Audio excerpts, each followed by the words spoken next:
แม่ทั้งหลายที่ติดตามรับฟังรายการสารธรรมยามค่ำต่างสถานีวิทยุในเครือข่ายคลื่นสีขาวเพื่อชาวประชาซึ่งออกอากาศจากวัดบุญยวาสวิหารพระอารามหลวงและออกอากาศไปยังสถานีวิทยุในเครือข่ายคลื่นสีขาวมีศูนย์บัญชาการอยู่ที่วัดปากตังเจริญอำเภอดอยหล่อจังหวัดเชียงใหม่โดยเมตตาปารมีของครูบาอาจารย์ท่านพระครูอภิวัฒนวิกรมผอ.คลื่นสีขาวผู้ดูแลควบคุมรายการและก็จัดหาครูบาอาจารย์มาจัดรายการในทางคลื่นซึ่งได้รับการถวายเวลาจากทางสถานีวิทยุในเครือข่าย28-29 สถานีในช่วงเวลา20 นาฬิกาถึง22 นาฬิกาสถานีปล่อยอีเมลทั้งหลายพบปะกันวันนี้วันอังคารที่10นะเดือนตุลาเดือน12แฮม11ค่ำนะก็วันนี้ได้มาพบมาปะกันอาตมาภาพพระมหาสมชาติชาตปัญโยวัดบรรพตสถิตตำบลพิจัยอำเภอเมืองจังหวัดลำปางรับผิดชอบดำเนินรายการ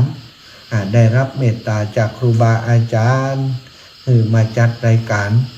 ทุกวันอังคาร20ถึง22 นาฬิกาซึ่งอาตมาภาพเองก็ได้นำเรียนครูบาอาจารย์ว่าอยากจะใช้พื้นที่ใช้เวลาที่ได้รับจากครูบาอาจารย์สร้างโอกาสให้ครูบาอาจารย์รูปอื่นๆได้มีโอกาสสัมผัสกับงานของครูบาอาจารย์ในเครือข่ายคลื่นสีขาวสร้างบุคลากรทางศาสนาตั้งการเผยแพร่ตั้งการจัดรายการเพิ่มขึ้นในแต่ละพื้นที่ซึ่งมีมักจ้างเผือกในป่าเนาะ ในลำปางนี้ก็ได้ประสานกับท่านอาจารย์เสน่ห์กาหลงเป็นข้าวทำกำเมืองซึ่งท่านอาจารย์เป็นเก่งเป็นถือว่าเป็นศิลปินซะท่าก็จะได้รับทราบข่าวดีจากในบ่เมินเนี้ยเนาะจะมีการประกาศเป็นทางการรางวัลต่างๆที่ท่านจะได้รับในฐานะคนที่บุกเบิกหรือว่าอนุรักษ์ศิลปวัฒนธรรมของการจ้อยของการข่าวต่างๆเนี่ยของจังหวัดลำปางของเราและพระสงฆ์ในภาคเหนือที่มีผลงานดีทางด้านนี้ก็ได้รับเมตตาจากเพื่อนมาร่วมรายการโดยก็สลับซับเปลี่ยนกันนะบางวันอังคารก็เป็นท่านอาจารย์ภาวินทร์บางอังคารก็เป็นท่านเสน่ห์กาหลงบางอังคารถ้ามีภัยก็จัด2 ชั่วโมงรวดนะหรือว่าบางอังคารที่มีครูบาอาจารย์รูปอื่นต้องการเวลาต้องการพื้นที่ตรงนี้แล้วก็ได้รับอนุญาตได้รับอนุมัติจากผอ.คลื่นสีขาวก็จะได้ให้เปิดมาเข้ารายการด้วยอย่างอีเป็นต้นเนาะสถาวันนี้ก็เป็นมื้อเป็นเวรของพี่น้องทางเมืองฝางเนอะ ท่านอาจารย์ภาวินทร์วัดชัยเกษมต้นสร้างฝางเป็นพระหนุ่มอยู่สถาอายุ26 ปี6 พรรษา7 พรรษานั่นเนาะเป็นพระหนุ่มเป็นพระที่พระหนุ่มพระน้อยแต่ว่าเป็นเจ้าอาวาสและเป็นเจ้าอาวาสเป็นพระที่มีการศึกษาดีทางโลกก็ดีจบปริญญาตรีต่อปริญญาโทอยู่แล้วก็ท่านอาจารย์ก็มี มีความสามารถในการเทศน์ทำพื้นเมืองซะท่าสุดยอดแข่งขันชนะในเวทีมีถ้วยพระราชทานของสมเด็จพระเทพเป็นเรียกว่ารักประกันนี่จ้ะเป็นประกันคุณภาพเนาะว่ามาธรรมดาก็ได้ไปปะพบเปิ่นตอนที่อันไปตานเตียนวัดสาไปติดต่อประสานงานที่วัดต้นสานชัยเกษมเป็นวัดที่โยมแม่บัวพัดกุหลันเป็นสถาอยู่หั่นพอดีก็ได้อู้จากว่าท่านอาจารย์พอจะได้เข้ารายการที่ผมพ้องได้ก็ท่านอาจารย์ก็ว่าได้กะครับถ้ามีเวลาทาอย่างถ้าบัตรติดอย่างผมก็ยินดีนะก็เลยได้อู้ได้จากกันไว้สุดท้ายก็เลยได้มีการแจ้งให้เพิ่นทราบว่าเวลาที่จะให้ก็คือ20 นาฬิกาถึง21 นาฬิกาเนี่ยวันนี้ก็เป็นเวลาของท่านอาจารย์ตอนนี้อาตมารอสัญญาณจากเพิ่นว่า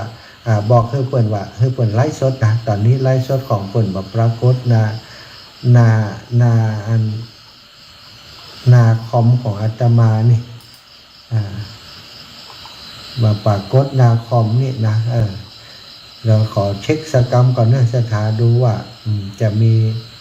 อย่างขัดตกบกพร่องก่อนทำได้ก็จะโทรไลน์เหมือนปกตินั้นเนาะทำได้นะ ถ้าได้ก็จะห้ามตางานสัญญาณวัดชัยเกษมจากท่านอาจารย์เนาะเดี๋ยวรอเปิดสกรรมนะอาตมาจะรอพอสกรรมว่าสัญญาณเปิดมาก่อนต้นสร้างชัยเกษมพระอาจารย์เป็นชื่อภาวินทรนะภาวินทรวัดชัยเกษมต้นสร้าง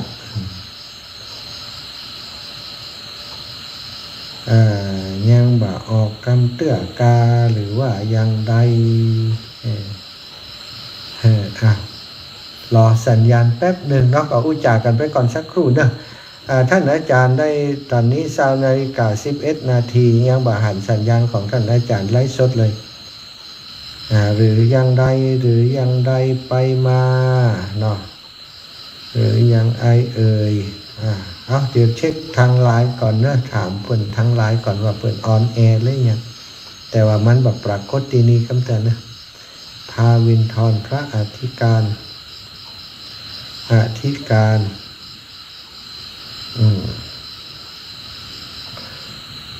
ถ้าตั้งพุ่นบ่เรียบร้อยก็อาจจะเป็นตั้งไลฟ์สดตั้งอันอย่างก็ตั้งไลน์เนาะจะทำเช็คว่าหันเพื่อนนั้นออกตั้งไลฟ์สดมากำเตือน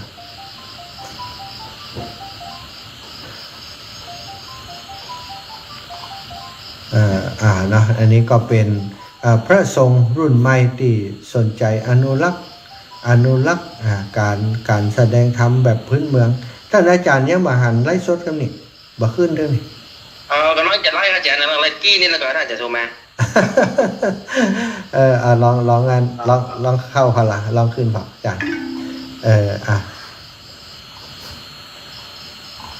ถ้าเปิดไลฟ์ก็จะเกาะสัญญาณเลยศรัทธาก็จะได้ฟังต่อจากนี้ไปเลยเนาะศรัทธาทั้งหลายนี่ก็เป็นโอกาสเนาะสร้างโอกาสให้กับครูบาอาจารย์ให้เปิดมีพื้นที่ให้มีเวทีให้ได้แสดงความสามารถแล้วศรัทธาญาติโยมจะได้ฟังครูบาอาจารย์รูปใหม่ๆผ่องเอกนอกจากหมู่อาตมาเขานี่ติเป็นประจำอยู่แล้วเนาะศรัทธาทั้งหลายเขาก็จะได้ฟังจากพระสงฆ์รูปใหม่ๆที่บางครั้งบางทีเขาชื่นชอบนะบางแต่เป็นบุญของเปิ่นจะได้มาจัดรายการอยู่ด้วยกันในพื้นที่นี้เขาก็จะได้มีพระสงฆ์รุ่นใหม่ๆมาออกอากาศมาจัดรายการด้วยกันก็สำคัญนะสถานการมีพื้นที่การมีเวลาการมีโอกาสคนเฮานักมวยนี่ถ้าเป็นมวยดีต่อใดก็ตามถ้าบ่ได้รับโอกาสให้ขึ้นชกเลยเนี่ยซ้อมมาสักต่อใดเก่งสักต่อใดเก่งตั้งหลุมเวทีนี่เวลาบ่ได้ขึ้นเวทีบ่มีช่วงบงบินในการตีนี่เวลาไปตีแต้มามันจะประมาณก็อย่างกายเป็นต้นเนาะถ้าเฮาคือเปิ้นได้มีพื้นที่มีเวลาได้แสดงออกได้เอาความสามารถมาโชว์ได้มาให้ศรัทธาญาติโยมได้ฟังก็จะเป็นบุญของตึงท่านอาจารย์ด้วยแล้วก็ตึงศรัทธาญาติโยมด้วยอันนี้ก็ขอฝากเนอะกับศรัทธาไว้อย่างได้รับปิ้งนี่อาจารย์ อาจารย์ยังได้รับปิ้งทำไมไม่ออกตั้มมาเดียวนะเอาตั้งไลน์เอาบ่อศรัทธาถ้าบ่เอาตั้งนี้ก็เอาตั้งไลน์จะได้ไปเลยเนาะง่ายดิบ่ได้เข้ามาตั้มเดียวนี่อาตมาจะโทรตั้งไลน์เอาเนอะบ่หายนั้นเปิดไลน์ออกมาตั้มเดียวเนาะเอาละศรัทธาจะโทรตั้งไลน์เอาเนอะท่านอาจารย์ถ้าฟังไลฟ์สดผมอยู่ผมจะโทรตั้งไลน์เอาเด้อบัดตันและถ้าจะมาทางรอตั้งไลฟ์สดท่านอาจารย์นี่ก็เสียเวลาไปเดี๋ยวบัดได้เตะให้ศรัทธาฟังกันมาเอาเป็นทางไลน์เอาเพราะว่าไม่รอแล้วทางนั้นศรัทธาญาติโยมเปลี่ยนระบบนะเสริมมันจะเสียเวลาไปนักนะจะเสียเวลาอาจารย์ครับ ฮัลโหลท่านอาจารย์เอาเป็นตั้งไลน์เอาเนาะเพราะว่าผมรอไลฟ์สดผมได้แล้วอาจารย์จะเสียเวลาอาจารย์ไปเอาช่องทางนี้ไปเลยโอเคนะอาจารย์เข้ารายการได้เลยครับครับผมครับ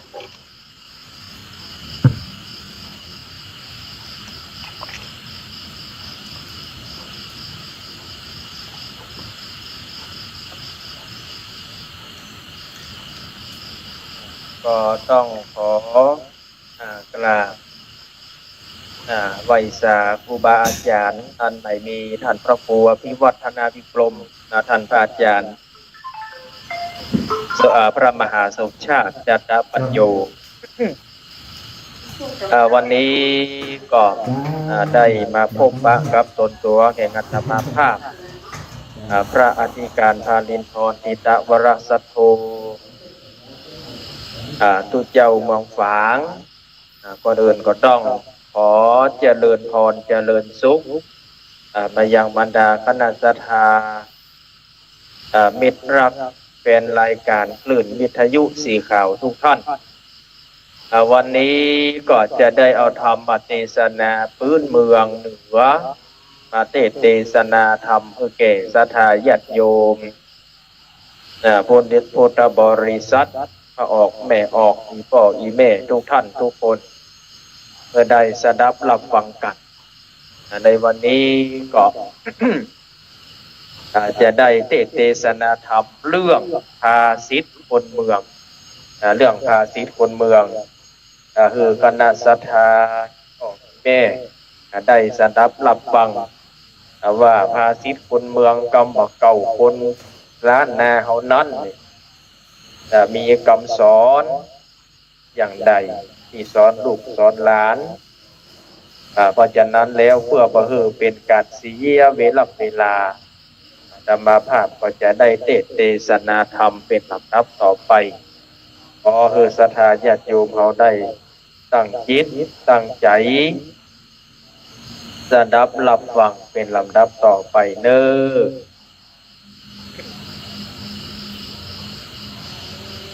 นะโม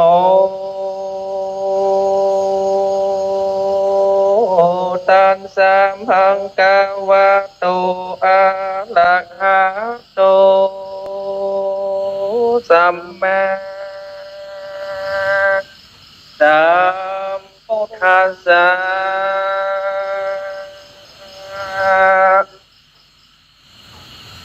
โ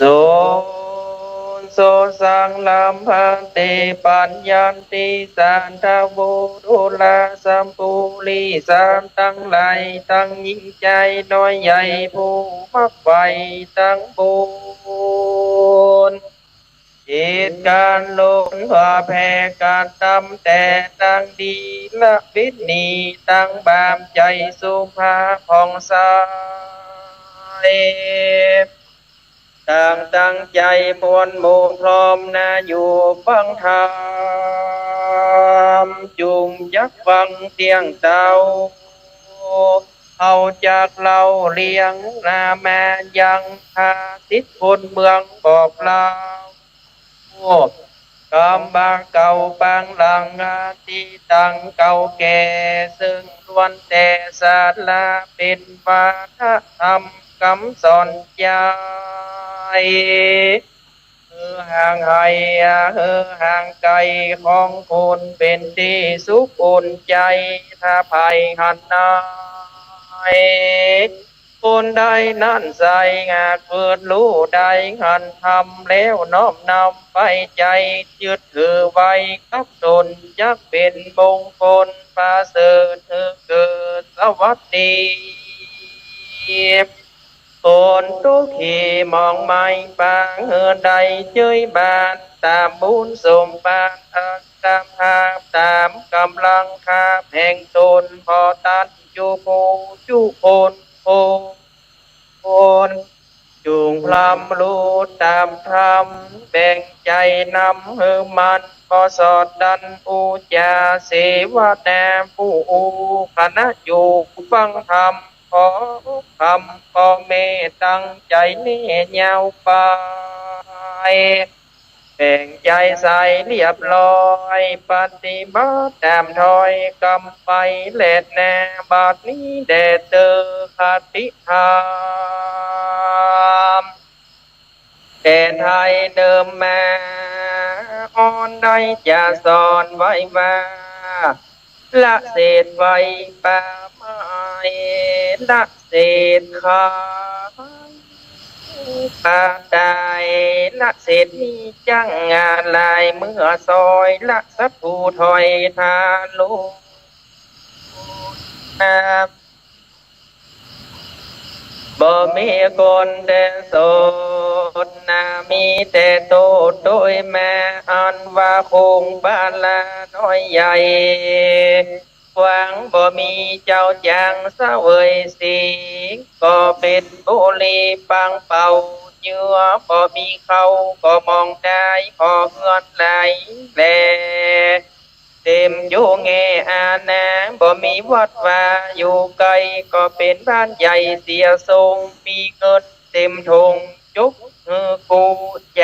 บ่มีความรู้ติดตัวหญิงบ่มีผัวห่วมสร้างคุณขี่จ้างบ่มีขอฟังแต่สอบ่มีปีก็บ่เป็นตีบ้านใจที่มีสะใสปูนพอบ่มีจอบัวงามเงินคำการใหญ่เอาไว้ฝากไว้แดนไก่มีเมียเตรียมใจร่วมห้องก้อยอยู่ต้องไก่โหนจุมผิดมนองค์อาจสิบประสาทคุณยามบ่จุดจำชื่อไว้ปล่อยเต็มใส่ใบลานมีลูกหลานต่างห้องมีพี่น้องต่างยายไก่ตาบ่รู้ตำลายามากโลนนารู้ตำลายามากลุนปล่อยบ่หูต้นตัวหญ้าของนานิสัยตันว่าไว้สุดโยเป็นทุกโพเสียเป่าแฟนแต่เล่าความจริงกันว่าผัวเป็นหิงงานคือเมียเป็นคอ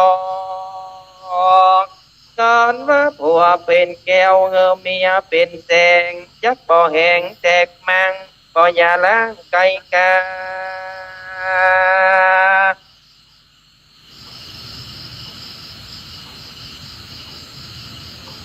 การเฮก็ฮือปันแม่การยักแห่ก็ฮือปันได้บ่หมดไม่เสื่อมสูญเปิดวางทุกก่อนเป็นคุณนาทุกรุ่นเป็นภัยอันนี้แหละใช่เลยอย่าเฉยเมยเนยอ่อนเอาไว้หันก่อนนะบ่พรได้กินนะ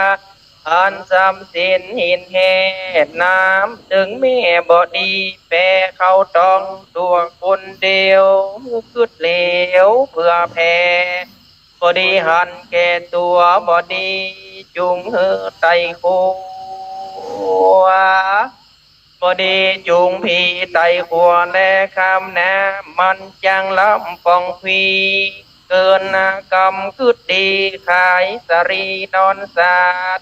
กรรมคืดสลาดขายสาดนอนสาลีบ่มีบ่ดีเตกีเงินยุงบ่ดีใจคุ้งไปแห่น้องบ่ดีจองห้องตาดีกันย่ำทีมันยังเป็นฮัดบ่ดีของขัดวาลาอันดีและหายจึงมีเหมือนกันบุคคลขันเหมือนกันคู่หวยจอนและจอนและถอยอยู่ตัวภาษีมันทำดีแต่เดินเอาใจเปินมาใส่ใจตัวมือซ้ายมือขวามียาวมีสั้นนะอย่าเชื่ออันอย่างนั้นจักผูกจากฟันฟังหูไว้หูเปินว่าหมดแง่มมักน้ำมันโมสะโทมักโตดนาคนเข คนมักเสียของคนจองห้องบ่มีเปื้อนคนบ่เลือนเปิ้นจังสริดมันบ่มีคนมีความเหตุน่าโศกน่าเศร้ากินเหล้ามักอาหารแม่มานมักสมคนนาเท่าขี้จมลูกหลานยังคนขี้จิขี้ตังบ่มีเปื้อนปองคนมักนุ่งมักย่องบ่มีเงินการเพื่อนบ่เจินบ่ดีไปรวมบ่ดีไปห่วมเนื้อตัวคำใจเพื่อลูกปอควายเพื่ออายปอเท่าวัดแวปอเขาสูนเป่ามองได้การตัวเป็ดนายฮือลักหมูกันเป็นปูฮือลักแลนเป็นนายพลานฮือหักป่าเป็นเจ้าฟ้าฮือหักเจ้าเมืองเป็นองค์เหลืองอย่าได้เกิดการบ้านตัวขี้คานอย่าจะหานตัวบ่สำแนนอย่าได้อวดอูตัวบ่หูอย่าได้อาสาเป็นบัณฑิตานักปราชญ์อย่าละขาดปินเตาขันคนเมาอย่าไกลขันคนไปอย่าจากเอกมาโพชกาแก่บ้านอย่าขี้คานการหลวงคนปันปวงน้อยใหญ่อันอยู่ไกลแดนตนกังวลปวงพองดังพี่น้องวงใหญ่อย่ามีใจประมาทอย่าละขาดเสียศีลอย่าตีกินลูกคอ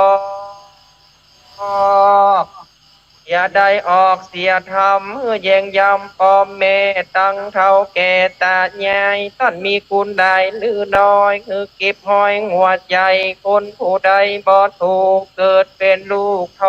รพีลูกกาลีกาลีตำยายากรรมมามันดาถูกเทวดาไม่บอดพอเกิดรอดหันคูณตั้งไปลุนเมื่อซอยยอมกัดคอยวำไว้เพิ่นว่าอยู่บ้านตันอย่านิ่งดูได้ปั้นงัวปั้นควายคือลูกท่านเล่นสีสายเป็นเส้นแบ่งเตียนปูจาฮัลโหลขัญญาความบ่มีโลกนับว่าเป็นโชคลาภอันประเสริฐคนเฮากำเนิดเกิดแก่เจ็บตายต้นไม้ลูกหลายก็นักเก่งผลกรรมเกิดยิ่งก็นักใจต้นไม้ตายพอลูกโอรนานจักถูกดูถูกเพราะบ่มีปัญญาเปิ้นว่านาไกลแกวนอันว่าบ้านไกลวัดใหม่ปัดหลังคามาหลายเจ้าเขาหลายเมียหลายคนตุนหลายบ้านเปิ้นเก่าตานว่าบอดีเหตุผลมีจุงเกิดเฮิมเพนเนตทุกทวนเปิ้นว่าของแป้งกินตึงดูของถูกใจปอมเมินนะงอเงินนั้นหายากต้องลำบากกว่าใดมันแม่เงินเอ่ยโอ้เอินงาเงินตาเมื่อได้มาก็จ่ายไปเสียน้อยจังยากเสียมากก็เป็นไรจ่ายเงินครั้งคาใดประหยัดไว้ก่อนใจต่างเพิ่นว่าคนฮักเต้าเพิ่นนังคนจังเต้าเพิ่นศาสตร์คนฉลาดการจัดการโคนูประมาณบ่สับปลีกันหันจังขีก็ดีขี้ตัวจางมาเข้าคำกลางจาจื้อมันวานมนุษย์สงสารในโลกนี้เล่าเปิ้นว่ากันว่าความรักมาบังเข้าหัวใจเพราะว่าภายในโลกแลย้อ มเป็นบ้าเมาเวนนะลืมตัวตนทุกอย่างความรักมีอนุภาพมากดวงลาเนี่ยคนลวกกายเป็นคนใบเนี่ยคนไรต่อใส่แสวงหาเนี่ยคนมีปัญญาหูหนวกตาบอดหันบอดตาลอดเมามัวเนี่ยคือคนกี่กว่ากลายเป็นคนกาเนี่ยคือคนดีกลายเป็นคนบาเพราะราคาตันหาเนี่ยคือคนเป็นทาสสุราน้ำเหล้า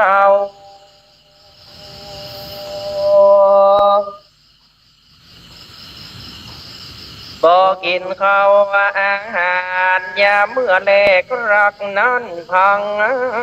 น้ำตุ้มฮักก็ว่าหวานใหญ่บอดเย้ยบ้านน้ำตาลว่าโสมปลาน้อยหวานอมพอเกียมคนปลูกเปิ้นว่าเลี้ยงมาเอาไว้กินดูกเลี้ยงลูกเอาไว้กินแห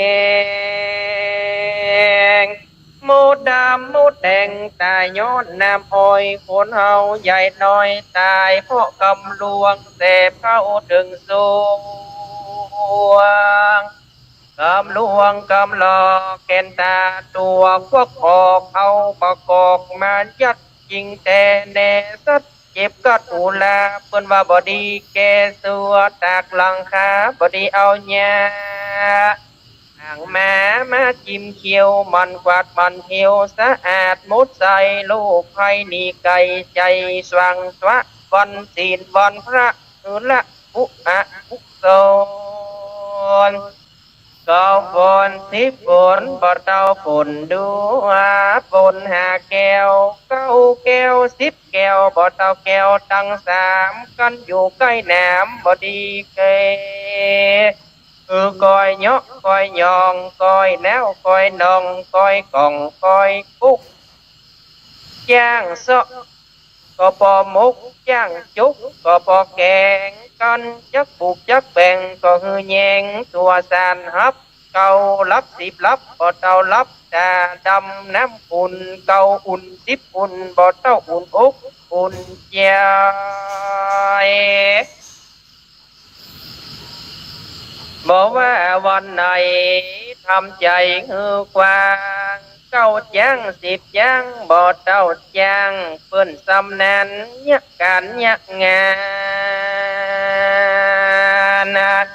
บ่ได้มัวแต่โกงกันบ่หันซุ่มน้ำลายบ่ปุใจจะยั่วยุผู้เล่นบ่ดอกหยอกเล่นบ่ได้คนยิงใจ เอาเลือเกิดบ่ได้มนุษย์ล้มใจภายเราอยากโจรป่าห้องก่อนฝนคนลุ่มอย่าข้ามอย่าได้ประนามกล่าวลายเป็นนี้คนบ่ดีเป็นนี้ผีบ่ไวงีบใจโดยพลันอย่าพัดวันประกันทงรีบมุ่งแต่ดีอย่าปองคุยตั้งหายแก้ไขภัยยาไก่ไก่โคตรคายเปิ้นว่าขี้เหล้าขี้ยาขี้เบียร์ขี้พายหายกว่าขี้ใดใดขี้พังขายาสินค้าดีขายขี้เดียมขี้อายใจการบ่ได้อ่านว่าคนใบตึงใจหลายตัวมาลงมาเฮียเลี้ยงไว้ใต้ทุนกันว่ามากิดปูนบ้านจ้างหอนตองไฟเขาวองมันจ้างวิทย์ลุ่มนอกโบราณบอกอย่าสอนกันเตียวจอนรีบหาวจังลมเต้าลงเด่นจากยกเด่นฝั่งซ้ายลีอย่าได้รีบย้ายถิ่นกว่าจูงมือตาพอกว้างพอตาตั้งไกลของควรไปจริงควรดูนะองถูกควรจริงควรเอาบ่ลานเอาเล่าไว้ตั้งแต่ไทยเนินนายว่าควายหันแก่ยาขี้ขาหันแก่กินคนเท่าจำสินบางคืน สวรรค์ยันฟ้าเปิดโลกตามยาขึ้นสู่เนรบานราชินามานตรัสจีวาสินีวิเศษสินเป็นเหตุใดอานิสงส์สีเลนะสุขติงยันติศีลบลงมาคงอยู่ป่าไปสู่สุขบานในสันธานยันฟ้าสู่ลูกและเมืองคนศีลบันดลใดเป็นเจ้าศีลที่เฝ้ารักษาสิเรนพงกสมบัติเก้าของสัมปตินาอิงยอมสมบูรณ์แก่ผู้มีศีลจุดตั้งกินและจมยายบ่มีโจรลายเด็กปีสีเลนะสุขติงยันติเศษนี้ดีประเสริฐนำไปเกิดที่นิรปานหาโปนาโซงาสาวโซพุนจากลูกให้ยากิเลสตัณหาดับเมียนความสุขหมดเสียงก็มีเหลือและแน่อินดีตังหิตยามเตสะนายังอาทิตย์คนเมืองอันสืบเนื่องมาแต่เดิมอ่อนก่อนกีก็บังคมสมเลสาเล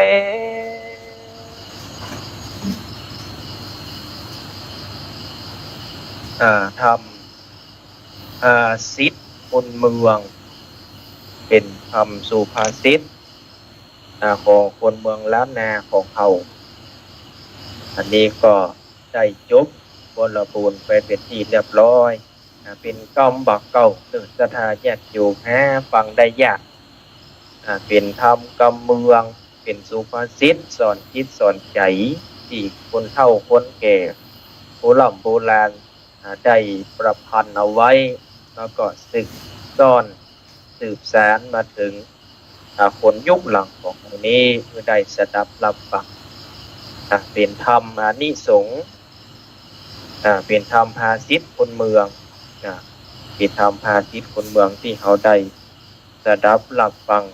ไปจบแล้วนี้ต่อไปก็จะคือคณะศรัทธาอีพ่ออีแม่ที่ได้สดับรับฟังได้ต่อสายโทรศัพท์มามาจากอยากสักเล็กสักน้อยเนาะ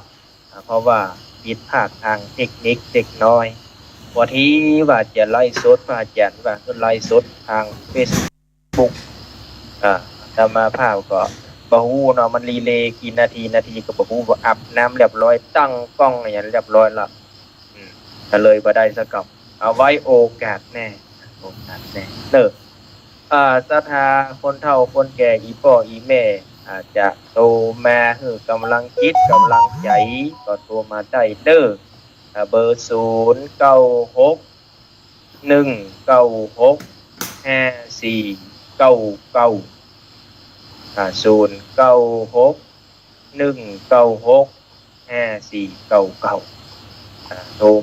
าจ๋าบ่ได้มาปะมาพบกันจัดเมิดก็มีญาติโยมได้โทรศัพท์มาไทยมาถามอยู่ว่าบ่เดียวจะได้หายแซ่บกับอาจารย์นี่เนาะก็ว่าการงานนักช่วงอังคารแล้วท่านพระอาจารย์พระมหาสมชาติปฏิต่อมาจะนิติดประชุมคณะศรัทธาญาติโยมจัดงานสลากพัดกินสลากพัดที่วัด096-196-5499ฮัลโหลเจริญพรครับผมพระอาจารย์เจ้าเต็มเม็ดหมดเนาะจ้าทุกแม่ฟังอยู่ตังได้เป็นไรเวียงกับเป้าเนาะเวียงป่าเป้าเนาะสาธุอนุโมทนาเด้อ ธุครับผมครับผมสาธุคำเนเนอร์จุกดี อัน มี นี้ ใจ มันเสร็จมาเนอ ครับผมสาธุสาธุ หลวนดีเข้าใจดีเจ้า ครับผมฮัลโหลเจริญพรครับผมโอ้สาธุสาธุแม่อยู่ทางใดฟังทางใดเรียงป่าเป้าเนาะสาธุสาธุครับผมครับผมครับครับสาธุสาธุฮัลโหล จากพระเจ้า เจริญพรโยมแม่อยู่ทางใดแม่ แม่บอกคำพระเจ้า โอ้แม่บอกว่าเรื่องหนองรองเนาะที่จังโทรมาเนี่ยเนาะ ตอนนั้นที่ไม่ส่งตามเจ้า เจ้าสาธุเน้ออนุโมทนาเน้อที่ได้โทรมาเน้อกำลังใจหลังจากก็แล้วนี่ครับผม ที่เป็ดเรื่องนั้นอย่างก็ว่าคุณของแม่มันว่า เป็นละแม่เป็นละ หมดไปมันว่าเนาะ สาธุเน้อ เจ้าพระเจ้ากำลังใจเนอ ครับผมฮัลโหลเจริญพรครับแม่อยู่ทางใดฮัลโหลแม่ลีวิทยุก่อนเด้อ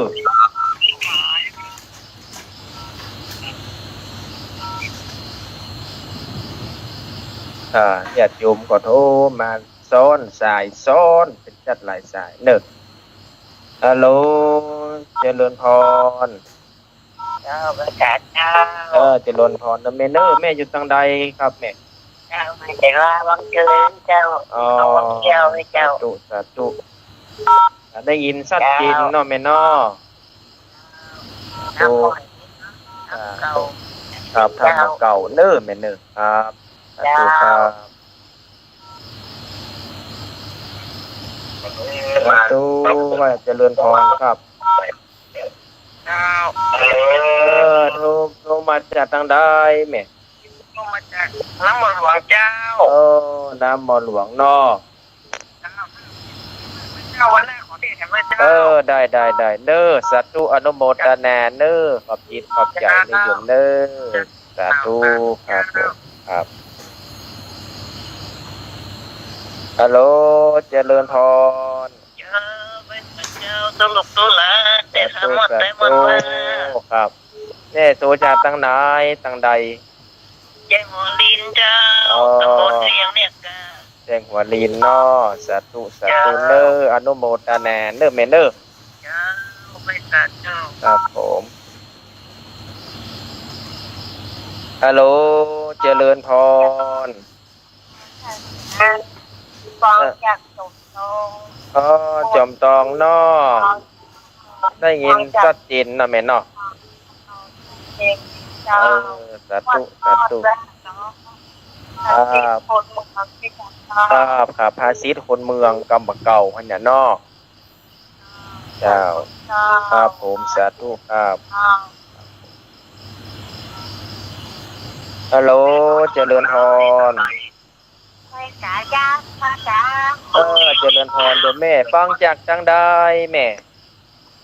สองแรงมาให้ดังคิดนะเพิ่นยังฟังแต่ว่าจำฟังคิดจากฟังเรื่อง สาธุ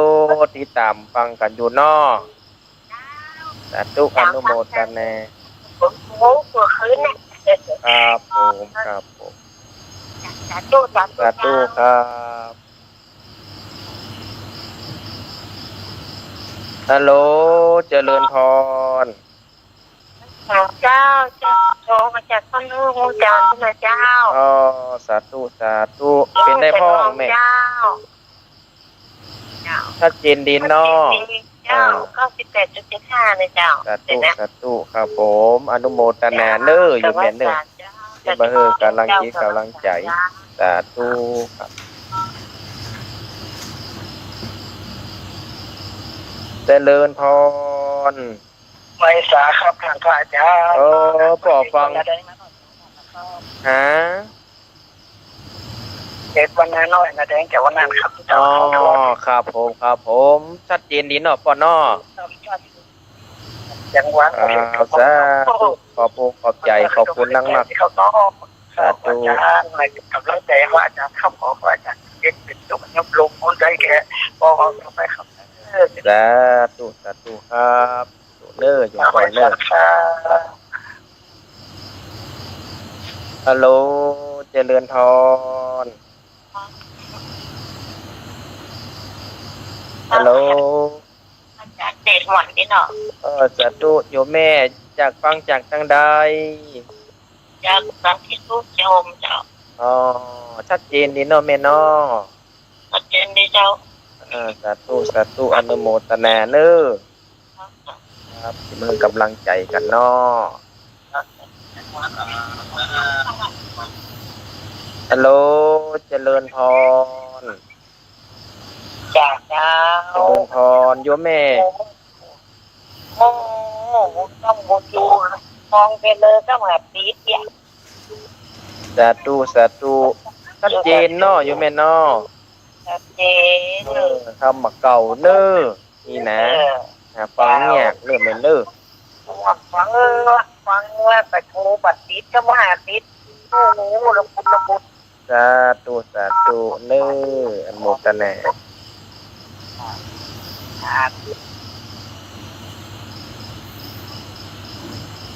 ศรัทธาญาติโยมก่อนโอ้มากำลังคิดกำลังใจกันนะกันนะ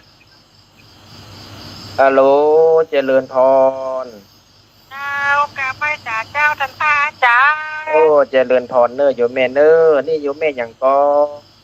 จะใส่พิมพ์กันนะจ้ามาตรงซานเจ้าฟังธรรมะเมื่อวานเนาะเจ้าเนาะมาเคยฟังเจ้าเสียเจ้า ครับผม ขอบคุณจะนั่นนะเด้อ สาธุอนุโมทนาเน้อโยมแม่ เจ้าสาธุเจ้ากาไปจ่าเจ้า สาธุครับศรัทธาญาติโยมก็โอ้มาหลายสายบางพ่องก็ซ้อนกันเด้อโทรศัพท์ก็จะปวดล้วนเด้อพ่อแม่ศรัทธาเจริญพรครับผม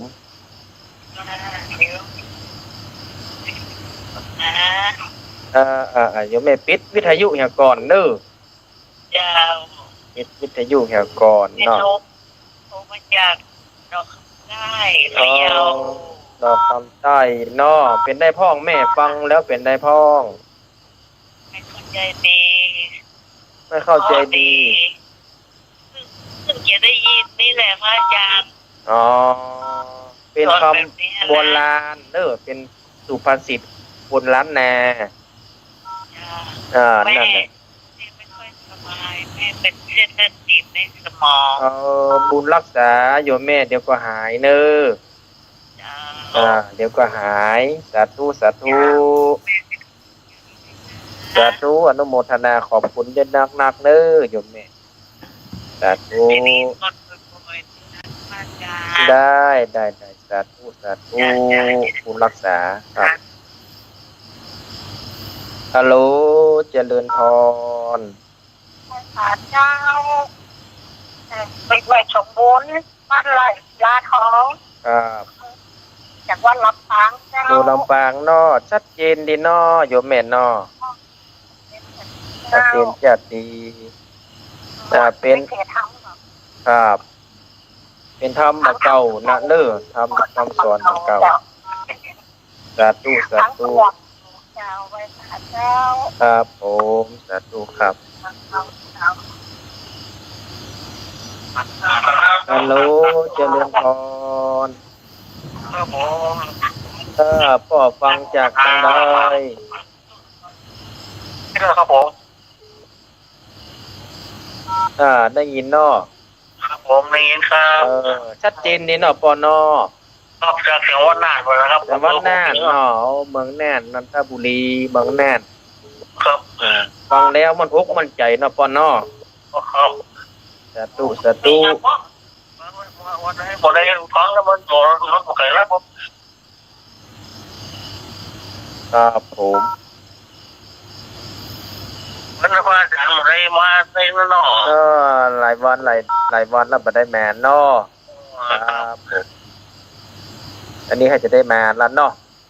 ซับเปลี่ยนกันมาอันเดียวเลย ดีครับ ครับผมชัดเจนดีเนาะครับเจริญพรเนอร์พรเนอร์ผู้รักษาครับผู้รักษาฮัลโหลเจริญพร ให้สาเจ้า โยมแม่จากทางใด รู้จักพระแง่เจ้า ปังเงะเชียงใหม่เฮานี่เนาะ พระแง่แม่ขจัน โอ้แม่ขัดยานพุ่นเนาะชัดเจนดีเนาะแม่เนาะ เจ้ากำลังได้ยินนะทำเนี่ย โอ้เพิ่นทำบักเก่าบักเกลือเน้อแม่นเน้อฟังแง่ฟังแง่เชื่อแน่เชื่อแต่จะเอาทำบักเก่าอย่ามาติดฟังเน้อแม่นเน้อตั้งใจฟังรอฟังเน้อ เจ้าสาธุเจ้า หมดคะแนนเน้อบุญรักษาบุญรักษาฮัลโหลเจริญพร ครับเคยโทรไปทางอยู่ปากโมครับลูกครับ อยู่ปางโม่เนาะชัดเจนดีเนาะ หลวงพ่อกิจครับ ครับผม โอ้จะเป็นเต้นติดต่อไปแล้วผมหมดไปหลายตังค์แล้วมันฝากข้อความเลยผมไม่เข้าใจมันเป็นคนละเครือข่ายกันอยู่นะ มันหลายสายโยมพ่อมันซ้อนกันมา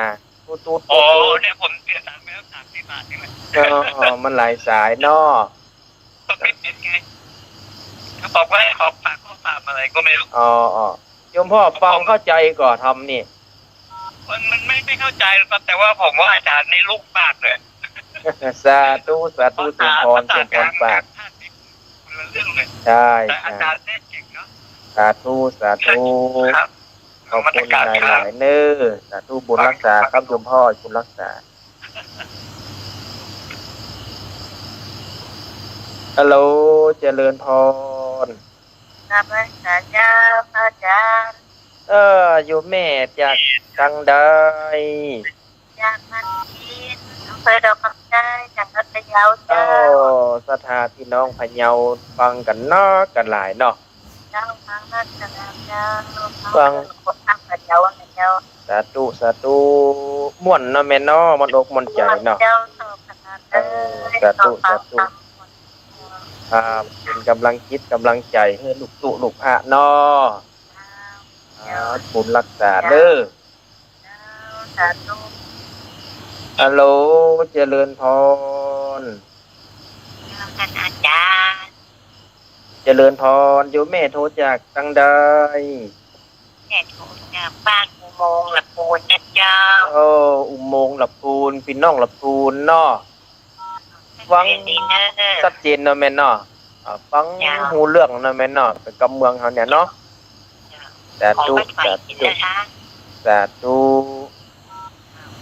สาธุบุญรักษาเด้อโยมแม่เด้อฮัลโหลเจริญพรสาธุโยมแม่โทรจากทางใด เรื่องที่ในต่างเจ้า แม่บัวคำนี่ใกล้กันนี่บ่ได้เนาะ ที่ในฝั่งเจ้า แม่งอนขี้เล็กฝั่งเขานี่ใกล้เนี่ยเขาอยู่ต้นซ่านนี่ลูกตู้เจ้าต้นซ่านอย่างเนี้ย ครับ ต้นซ่านมองฝาง หมดที่เจ้า สาธุพี่น้องมองฝางกับมาฟังก็เป็นกำลังคิดกำลังใจกันเนาะ ได้ยินก็เดี๋ยวเราทำอย่างนี้ค่ะ เจ้าสาธุเน้อโยมแม่เน้อสาธุบุญรักษาเน้อสาธุเอาละเน้อสถาญาติโยมก็ขอยุติการรับสายไปก่อนเน้อเพราะว่าหมดเวลาหมดหนึ่งคณะสัตหาไว้โอกาสหน้าไว้โอกาสหน้าก็จะได้มาเทศนาธรรมเอาธรรมบักเก่าพื้นเมืองล้านนามาเทศนาคือแก่ตังคณะสัตหาเขาได้รับฟังกันเด้อวันนี้ก็ลดเวลาก็หมดเวลาแล้วก็ขออ้างเอาคุณพระศรีรัตนตรัยคุณพระพุทธเจ้าพระธรรมเจ้าพระสังฆเจ้าคุณครูบาอาจารย์ไม่มี ครูบาเจ้าศรีวิจัยนักบุญแห่งล้านนาไทยจงได้อภิบาลปกปักรักษาอย่างคณะศรัทธาอีพ่ออีแม่พ่อออกไม่ออกศรัทธาที่สดับรับฟังคลื่นวิทยุสีขาวในขณะนี้ก็ได้อยู่เย็นเป็นสุขทุกคนเสียยังเคราะห์กำเนิดภัยจะมีความสุขความเจริญอายุมั่นยืนยาวหายทุกข์หายโศกหายโรคหายภัยคือได้อยู่ก้ำจูพระพุทธศาสนาอยู่กินอยู่ดันไปใจคืออายุได้100กันทุกท่านทุกคนเด้อขอเจริญพร สาธุสาธุสาธุสาธุพระธรรมเทศนาพื้นเมืองจากท่านอาจารย์พระอธิการภาวินทรทิตวรสัทโธวัดชัยเกษมต้นซ่านเมืองฝางจบลงไปศรัทธาญาติโยมเป็นพระสงฆ์รุ่นใหม่เนาะแต่ว่าอนุรักษ์รักษาหีดห้อยบะเก่ากำเมืองเตะทำพื้นเมืองบะใจหาพระสงฆ์ใหม่ๆมาเตะได้อย่างอีนั่นสถานอันนี้ถือว่าเป็นพระสงฆ์รุ่นใหม่ที่มีความพิเศษเนาะน้ำเนียงเสียงธรรมท่านอาจารย์นี่บ่ธรรมดาอาตมาภาพนี้ได้ฟังได้ยินเพิ่นบอกว่าผู้เพิ่นเตะม่วนเตะเก่งได้ติดต่อเพิ่นแล้วก็มาทดลองฟังพอศรัทธาญาติโยมครั้งก่อนก็โทรมากันแน่นหนาธรรมมหาวิบากมาลัยโพธิ์ก็เตะไปแล้วเนาะอาตมาบอกแล้วใจนิมนต์มาวัดบรรพตสถิต มาเตะธรรมเป็นทักษิณานุปทานกิจให้กับหลวงพ่อท่านพระครูสิริธรรมวิพัฒน์หลวงพ่อศรีอ่องที่วัดบรรพตสถิตเมื่อวันที่26 เดือนอย่างจำมาได้ละ ก่อนเดือนกันยายนเดือนหยาชะตากรกฎาสิงหาเนาะท่านอาจารย์มาเทศน์ที่นี่ก็เป็นธรรมเทศนาที่ศรัทธาญาติโยมเจ้าลำปางก็ติดอกติดใจเนอะตะกี้ก็ติดตามรับฟังโดยศรัทธานะหนังฟังโดยเนี้ยเนาะบักขาดเลยก็ดีใจว่าบ่ผิดหวังแต่ศรัทธาญาติโยมได้ติดต่อประสานงานนำครูบาอาจารย์มาจัดรายการด้วยกันตรงนี้แล้วโดยเฉพาะอย่างยิ่งได้ยินได้ฟังว่ามีศรัทธาที่ฟังเปิ่นชอบอกชอบใจโทรเข้าในรายการมาแต่กี่หลายท่านหลายคนแม่ยายแรงต้อนรับนี่คนตรงโป่งเมืองปานบ้านเดียวก็อาตมานะท่านอาจารย์บ้านเดียวกับเก่ากับผมนะแล้วก็พี่น้องจากเมืองน่านก็ฟังเวียงป่อเป้าก่อนนักก่อนหลายตังพะเยาเชียงรายเชียงใหม่ลำพูนฟังกันอยู่ขณะนี้เจ้าลำปางก็ฟังท่านอาจารย์อยู่เนอะก็ต้องขอบคุณท่านอาจารย์ภาวินทรเป็นอย่างสูงโอกาสตั้งหน้าเนาะพูดหน้าอังการหน้าอังการในอย่างใดก็จะติดต่อประสานโอกาสตั้งหน้าบันแน่เหมือนกันเนาะทางเมืองฝางพี่น้องเมืองฝางช่วยกันสนับสนุนดูแลท่านอาจารย์อาจจะได้มีพื้นที่มีเวลาเฉพาะของตัวท่านอาจารย์เองในคลื่นของ 100.25 เมกะเฮิรตซ์วิทยุของคณะสงฆ์อำเภอฝางเนาะหลวงพ่อฝางก็สนับสนุนอยู่นะท่านหลวงพ่อก็จะจัดเวลาให้ในอนาคตแต่ในคลื่นสีขาวก็จะได้มาพบปะกันแบบเนี้ยสถานสลับซับเปลี่ยนกันกับท่านอาจารย์เสน่ห์กันลงหรือว่าบางครั้งบางทีนั้นอาตมาติดสามารถจะเข้ารายการได้ในวันอังคารก็จะมอบหมายให้ท่านอาจารย์เหล่านี้ได้มาพบปะกับสถานเนอะละก็ขอขอบคุณอนุโมทนาบุญศรัทธาญาติโยมทั้งหลายและท่านอาจารย์ที่ได้ทำหน้าที่อย่างสมบูรณ์แบบในวันนี้ขอความสุขสวัสดีขอจงบังเกิดมีแก่สมณศรัทธาท่านอาจารย์พระอธิการภาวินทรและศรัทธาญาติโยมทุกท่านทุกคนเนอะในชั่วโมงนี้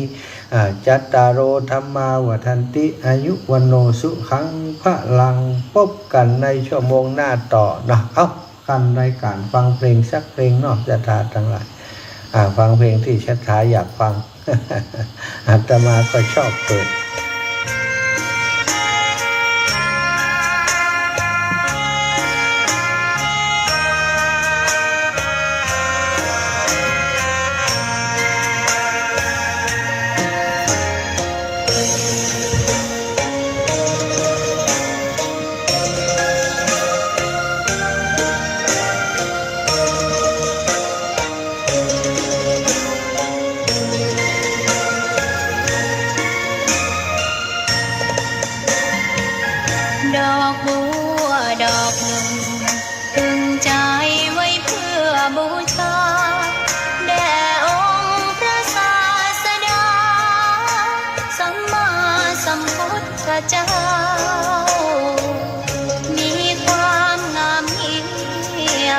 ไม่เปรียบเทียบเขา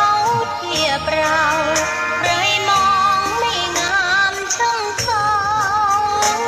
แต่เจ้าก็คือดอกบัวด้วยความสัตย์ซื่อยึดถือความดีเป็นหลักใครรักไม่รักก็ไม่จมปลักมองเมื่อโผล่พ้นน้ำก็เห็นความงามในตัว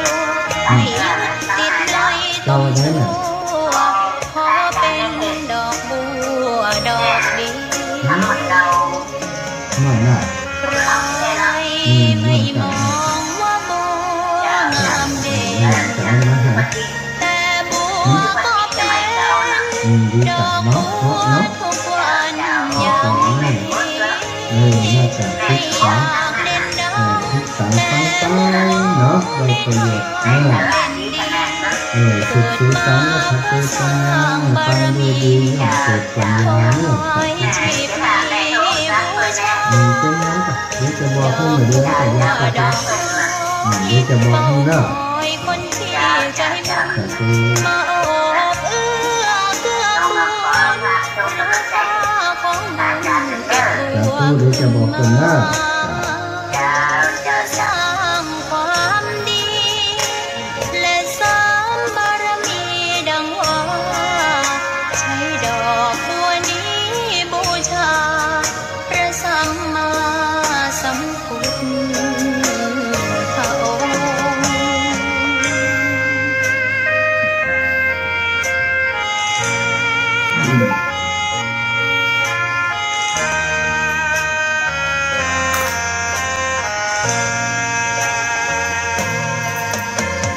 ใครไม่มองว่าบัวงามเด่นแต่บัวก็เป็นดอกบัวทุกวันอย่างนี้ไม่อยากเด่นดังแต่มุ่งหวังในทางเด่นดีเกิดมาเพื่อสร้างบารมีถวายชีพนี้บูชาดอกบัวดอกน้อยเฝ้าคอยคนที่ใจบุญมาโอบเอื้อเกื้อกูลรู้ค่าของบุญเก็บบัวขึ้นมาเพื่อสร้างความดีและสร้างบารมีดังว่าใช้ดอกบัวนี้บูชาพระสัมมาสัมพุทธองค์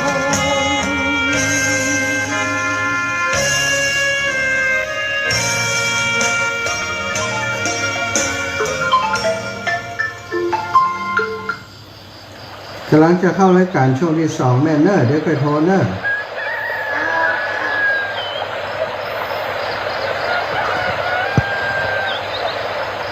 ศรัทธาญาติโยมจบลงไปเนาะธรรมะสวัสดีในช่วงที่2ของรายการสารธรรมยามค่ำโดยอาตมาภาพพระมหาสมชาติชาตปัญโยในชั่วโมงแรกที่ผ่านไปเนาะก็ได้นำครูบาอาจารย์จากอำเภอฝางวัดชัยเกษมต้นซ่านอำเภอฝางจังหวัดเชียงใหม่บ้านแม่ศูนย์เนาะแม่ศูนย์น้อยนะบ้านต้นซ่านบ้านแม่ศูนย์น้อยโยมแม่บัวพัดกุหลานก็เป็นโยมอุปถากศรัทธาของวัดต้นซ่านชัยเกษมเนาะไปติดต่อเรื่อง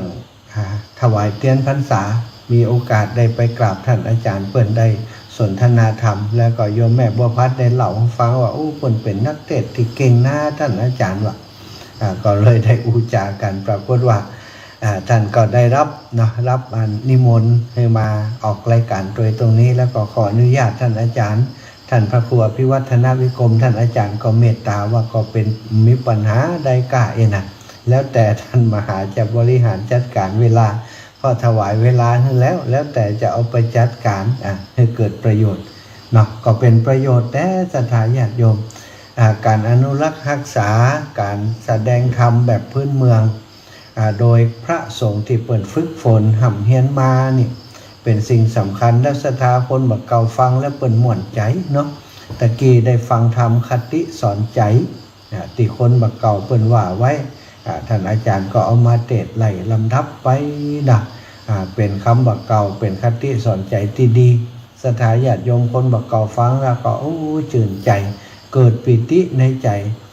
แต่ที่ตะกี้มีคนโทรไปหาท่านอาจารย์บัดได้ โยมแม่เลือนแสนต่อวันนี้ตกนะฝีมือตกกดไปบัดตันเปิ้นว่า โทรมาหาอาตมาฝากอาจารย์ให้กำลังใจท่านอาจารย์จิมเนอร์พาวินทรตะกี้นะเปิ้นมาเตะม่วนแต่ว่าเปิ้นออกถึงวันบ่ได้กัน ศรัทธาญาติโยมเนาะในเครือข่ายคลื่นสีขาวท่านอาจารย์พระครูอภิวัตรพอออกคลื่นสีขาวได้วันพุธนะพุธแรกของเดือนวันเดียววันผูกนี่กะฮะ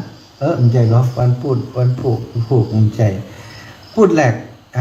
ในพุธแรกนะวันเดียวตัวหนาศรัทธาพุธที่สองก็เป็นรูปอื่นที่สามที่สี่เป็นรูปอื่นหมดนะท่านอาจารย์ใหญ่ยังได้แค่วันเดียวนะศรัทธา เพราะฉะนั้นพระสงฆ์ที่เพิ่นมีความสามารถก็มีเยอะอยู่เนาะพยายามจะเปิดพื้นที่ให้เพิ่นได้มีโอกาสได้นำสิ่งดีๆมาแบ่งปันกับศรัทธาญาติโยมก็ช่วยเป็นกำลังใจให้เพิ่นนะอยู่ได้เบอร์โทรเพิ่นไปแล้วก็โทรไปไปจ่ากับเพิ่นได้ให้กำลังใจเพิ่น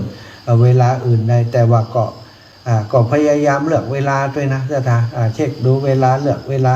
11 โมงไปโทรไปเปิ่นฉันเข้า ว่าค่ำว่าคืนดึกเดินกลางคืนตีเที่ยง23-24 นาฬิกานี่เที่ยงคืนตี 1 ตี 2ไปโทรหาเปิ่นเนอะบัดดีเนาะก็โทรไปในช่วงเวลาที่กะว่าเปิ่นคงจะว่างอยู่ตอนบ่ายกะตอนเจ้าสัก9 โมงอย่างกะแต่ถ้าเปิ่นโทรไปถ้าเปิ่นเปิดสวดให้ฟังหรือว่าเปิ่นสวดอยู่เปิดให้ฟังก็ก็ปิดเหี้ยแสดงว่าเปิ่นมีกิจนิมนต์อยู่อย่างอยู่เนาะแล้วโทรไปก็พยายามว่าโทรไปให้กำลังใจก็มันต้องอุ่นนักอุ่นหนาให้กำลังใจอาจารย์เนอะวันนั้นแม่ฟังธรรมที่ท่านอาจารย์เทศน์ม่วนดีเข้าใจดีอย่างก็ว่าไป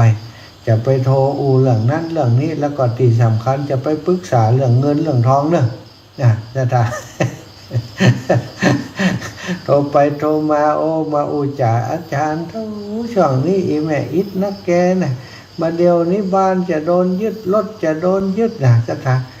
ไปขอยืมคนนั้นหน่อยคนนี้หน่อยแต่เดี๋ยวนี้ขาดอยู่11,000ท่านอาจารย์ช่วยแม่จิมเตอร์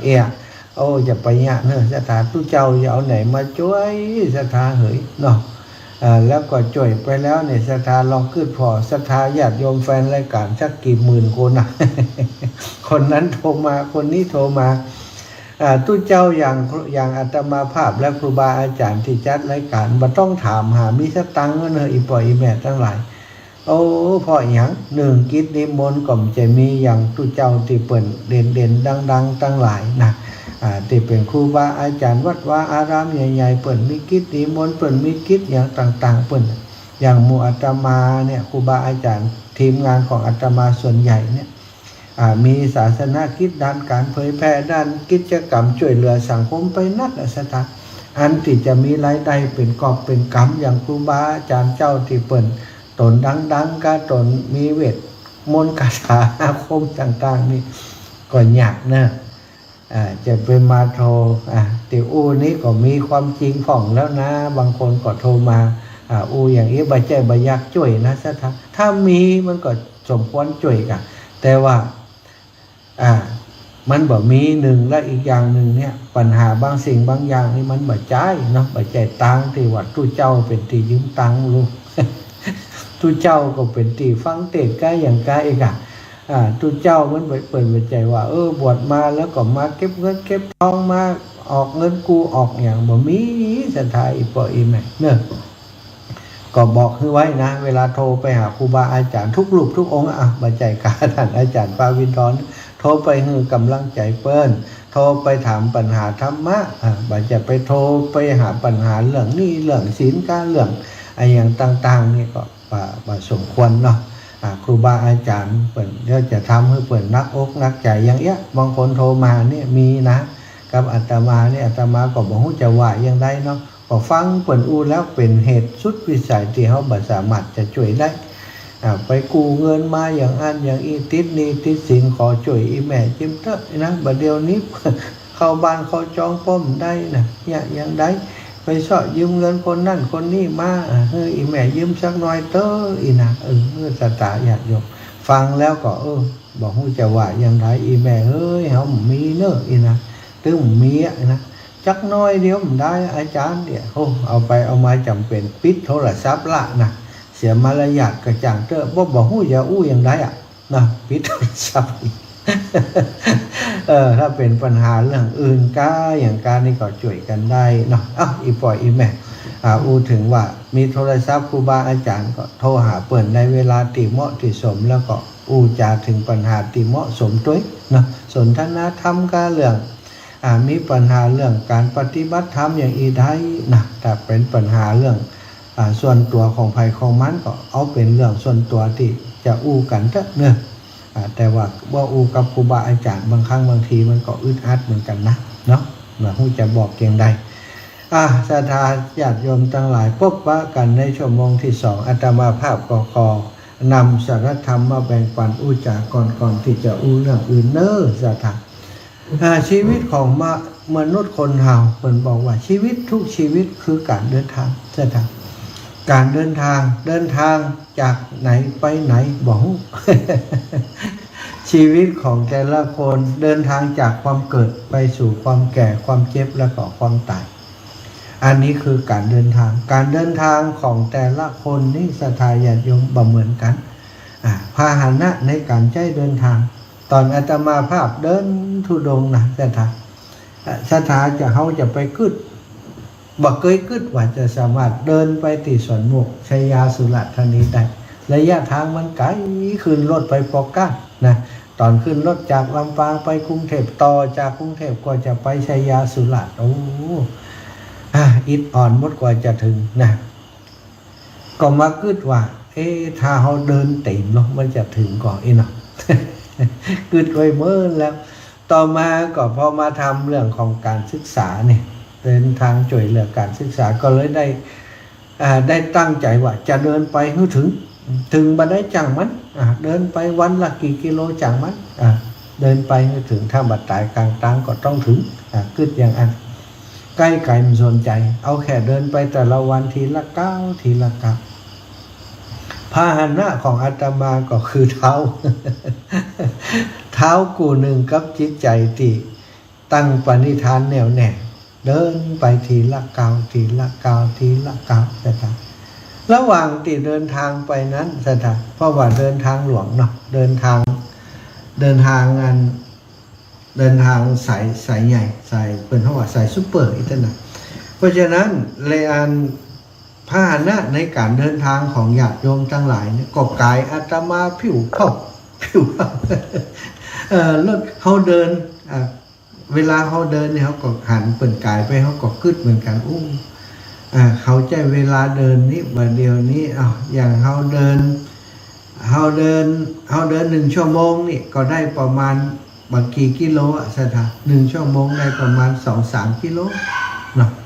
4 กิโล 5 กิโลประมาณนี้แต่คนเปิ่นขับรถนี่พึ่นถ้ารถเครื่องเนาะรถเครื่องกับรถยนต์ตั้งหลายเนี่ย100 กับ 120กันเนี่ยเปิ่นก็ใช้เวลา1 ชั่วโมงเนี่ยไปประมาณ100 กิโล 200 กิโลอาตมานี่100 กิโลนี่เดิน 3-4 วัน มันต่างกันในการเดินทางมันจะต่างกันอยู่ที่พาหนะของใครของมันการเดินไปจ้าสโลนี่บัดต้องได้ระวังอย่างนักสถานเพราะว่าระหว่างที่เขาจ้านี่เขาจะหันเนาะจะหันตลอดทางการเดินหนทางมันเป็นหลุมเป็นบ่อการแม้กระทั่งเศษแก้วเศษอย่างต่างๆที่เป็นอันตรายข้างทางก็มองหันความสวยงามในข้างทางก็เช่นเดียวกันถ้าเขาขับรถนี่เขาบ่หันดอกไม้จะงามอย่างไรก็บ่หัน ระหว่างทางนั้นจะมีน้ำตกก็จะมีน้ำไหลผ่านเย็นใสไหลเย็นเห็นตัวป่าระหว่างข้างทางนี่ก็บาหันสะพานข้ามน้ำแต่ละตีละแห่งนี่ตั้งหลุมแม่น้ำสวยงามอย่างไรก็บาหันถ้าขับรถพิ้วไปกำเดียวก็ถึงพื้นระหว่างทางบ่ต้องได้หันอย่างแต่ถ้าเขาเดินเดินก็ได้หันมดหันทุกอย่าง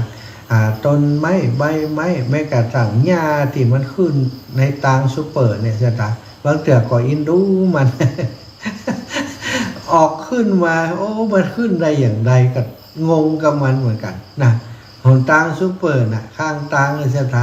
เป็นงานเปิดห้องเรียกว่ามันเป็นอย่างก็ยางหมัดต้อยแล้วก็มีต้นดอกมันโผล่ขึ้นมาแล้วก็มีดอกนี่ดอกเดียวเห็มซ้ำนี่ขึ้นมาไปหนังก่อหนังแยงมันเธอก็ยังมีความพยายามแต่ว่าเป็นยางมาต้อยดินก็มีมันคงจะมีดินที่อยู่ตั้งในยางสถานที่ดินมันเป็นห้องเรียกว่าเวลารถวิ่งมาเนี่ยเนาะมันมีขี้ดินอย่างฝนตกมาเนี่ยมันไปอยู่ในหันแล้วก็เม็ดมันตกมันก็อาศัยดินหมดเนาะสถานญาติโยมแล้วน้ำลงมันจะเอาจากไหนมาอาตมาก็คิดว่ามันก็คงจะกินน้ำฟ้าน้ำหมอกน้ำเหมยนะเวลาหมอกเหมยมันตกมามันก็ลงไปในศอกนั้นศอกยางมาตอยให้กับน้องเปิ้นก็ขึ้นของเปิ้นสถานใบก็งามดอกก็งามช่วงแรงๆนี่ช่วงที่เดินเนี่ยมันเป็นช่วงปลายหนาวเนาะปลายฝนต้นหนาวนะดอกไม้ก็สวยงามก็เป็นได้หันสิ่งต่างๆหันความสวยงามของธรรมชาติได้พิจารณาไปสถานระหว่างที่เดินนั่นก็อย่างที่ว่าเนี่ยหันนั่นยานพาหนะที่คนตั้งหลายคนใจคนที่มีจักรยานก็ปันฟิวขายไป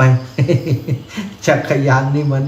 เขาเดินนี่จักรยานก็ยังเร็วนะสถานหันกำเดียวหันกับตั้งหลังมันพุ่นละปั่นไปเลี้ยวพุ่นละนี่เมื่อเดียวนี้ถ้าเป็นฆราวาสอาตมาจะปั่นรถถีบแอลนี่ปั่นรถถีบไปกรุงเทพกันแล้วใครไปที่ไหนปั่นรถถีบไปพร้อมแล้วนะมันถึงแน่นอนขนาดเขาเดินเนี่ยสถานมันยังถึงรถถีบนี่วันหนึ่งปั่นได้100 กิโล200 กิโลสบายมากนี่มันปั่นไปเลยมันผ่อนไปเลยเวลาลงลิงก็ปล่อยมันลงเลี้ยวไปนะม่วนดีกันละหันเขาปั่นรถถีบกับขึ้นไว้แต่ถ้าเป็นรถสถานมันจะเพิ่มความเสี่ยงเพิ่มอันตรายขึ้นมาสมมติว่ารถถีบถ้าปั่นเลี้ยวอย่างว่าอย่างเดียวถ้ามีเบรกถ้ามีเบรกนี่นี่มันดีกันลงห้วยลงห้องไปนะเนาะใช่ไหมถ้าเป็นรถเป็นเรือแล้วก็ต้องมีระบบก่อนการขับเคลื่อนถ้าเป็นรถถีบนี่ใจแหงคนในการขับเคลื่อนไปความเร็วมันก็คงบ่หมอกได้ใช่ไหมพอจะหันหนต่างควบคุมได้อยู่แต่ว่าถ้าปั่นลงลิงลงเดินปั่นด้วยความเร็วสูงนี่ก็อันตรายอยู่เหมือนกันอาจจะเสียจังว่าอาจชันแลบอาจจะแหกโค้งได้รับอันตรายเมื่อเป็นรถขึ้นมา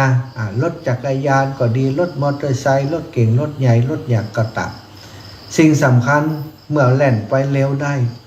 โดยพลังงานอย่างก็แล้วแต่สิ่งที่จะต้องมีคือห้ามล้อหรือว่าห้ามรถหรือว่าเบรกที่เขาเรียกรถถีบจักรยานนะเคยขี่รถขี่โยงสมัยก่อนสมัยก่อนนี่รถขี่โยงรถแหลวนี่เพิ่นเอามาแปลงมาอย่างกันเนาะคนมันนอกจากจนฝั่งเท้าก็มีเอาไม้แปลงอันที่พักเท้านั่นนะบางแต่มันลุดไปมันเป็นพลาสติกลุดไปเหลือก็เล็กแหลมๆเนี่ยสถานก็ปั้นกันอย่างนั้นนะบางแต่บางทีรถล้มอันที่ฝั่งเท้าไปปักติ่นไปทิ่มไปแทงได้รับบาดเจ็บจากมันก็มีแล้วก็สำคัญคือรถขี่โยงนี่ส่วนมากเบรกบัดนี้ไม่เบรก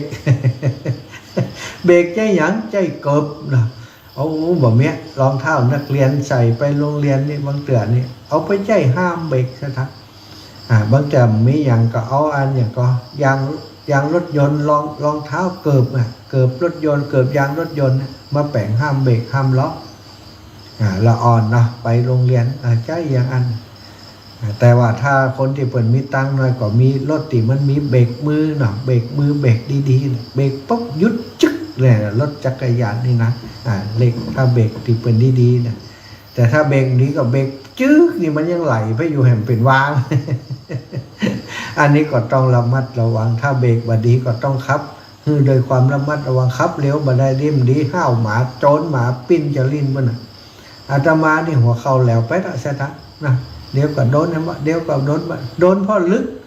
ขับรถถีบเบรกก็บ่มีขับนี่ปะนะโจรหมาห้องแหกโก้งห้องเจ็บในหมู่หูกิจเตะศอกกะหัวเข่ากะนี่หัวเถิกมาหลายลึกนะถ้าลึกกะถ้าบ่ระมัดระวังประมาทก็ได้รับบาดเจ็บขยับจากรถถีบรถจักรยานมาเป็นรถมอเตอร์ไซค์รถใหญ่ก็เช่นเดียวกันถ้ามอเตอร์ไซค์นี่สถานมันก็ต้องอาศัยน้ำมันเชื้อเพลิงเนาะน้ำมันในการขับเคลื่อนแล้วก็ความเร็วนี่ก็จะเร็วขึ้นกว่ารถถีบหลายเท่ากว่ารถถีบหลายเท่ารถมอเตอร์ไซค์ก็จำเป็นจะต้องมีเบรกดีๆคนเฮาทุกวันนี้เสียชีวิตย้อนแมงกะไซเนี่ยเป็นว่าโรคญี่ปุ่นอีนะคนเฮาคนแก่เป็นโรคญี่ปุ่น ก็คือรถมอเตอร์ไซค์คนตายเพราะมอเตอร์ไซค์ปีหนึ่งนี่หลายเนื่องจากตายเป็นลักปันอาตมาว่านะในประเทศไทยของเราเนี่ยนะเหลือว่าน้อยลักปันนี่อาจจะต่ำไปโดยซ้ำไปติกะนี่นะติดตายเพราะมอเตอร์ไซค์นี่ซะเพราะว่ามอเตอร์ไซค์นี่เป็นเนื้อหุ้มเล็กเนาะเฮาหนังบนเฮาเป็นเนื้อเนาะมันเป็นเล็กนะเนื้อหุ้มเล็กพอ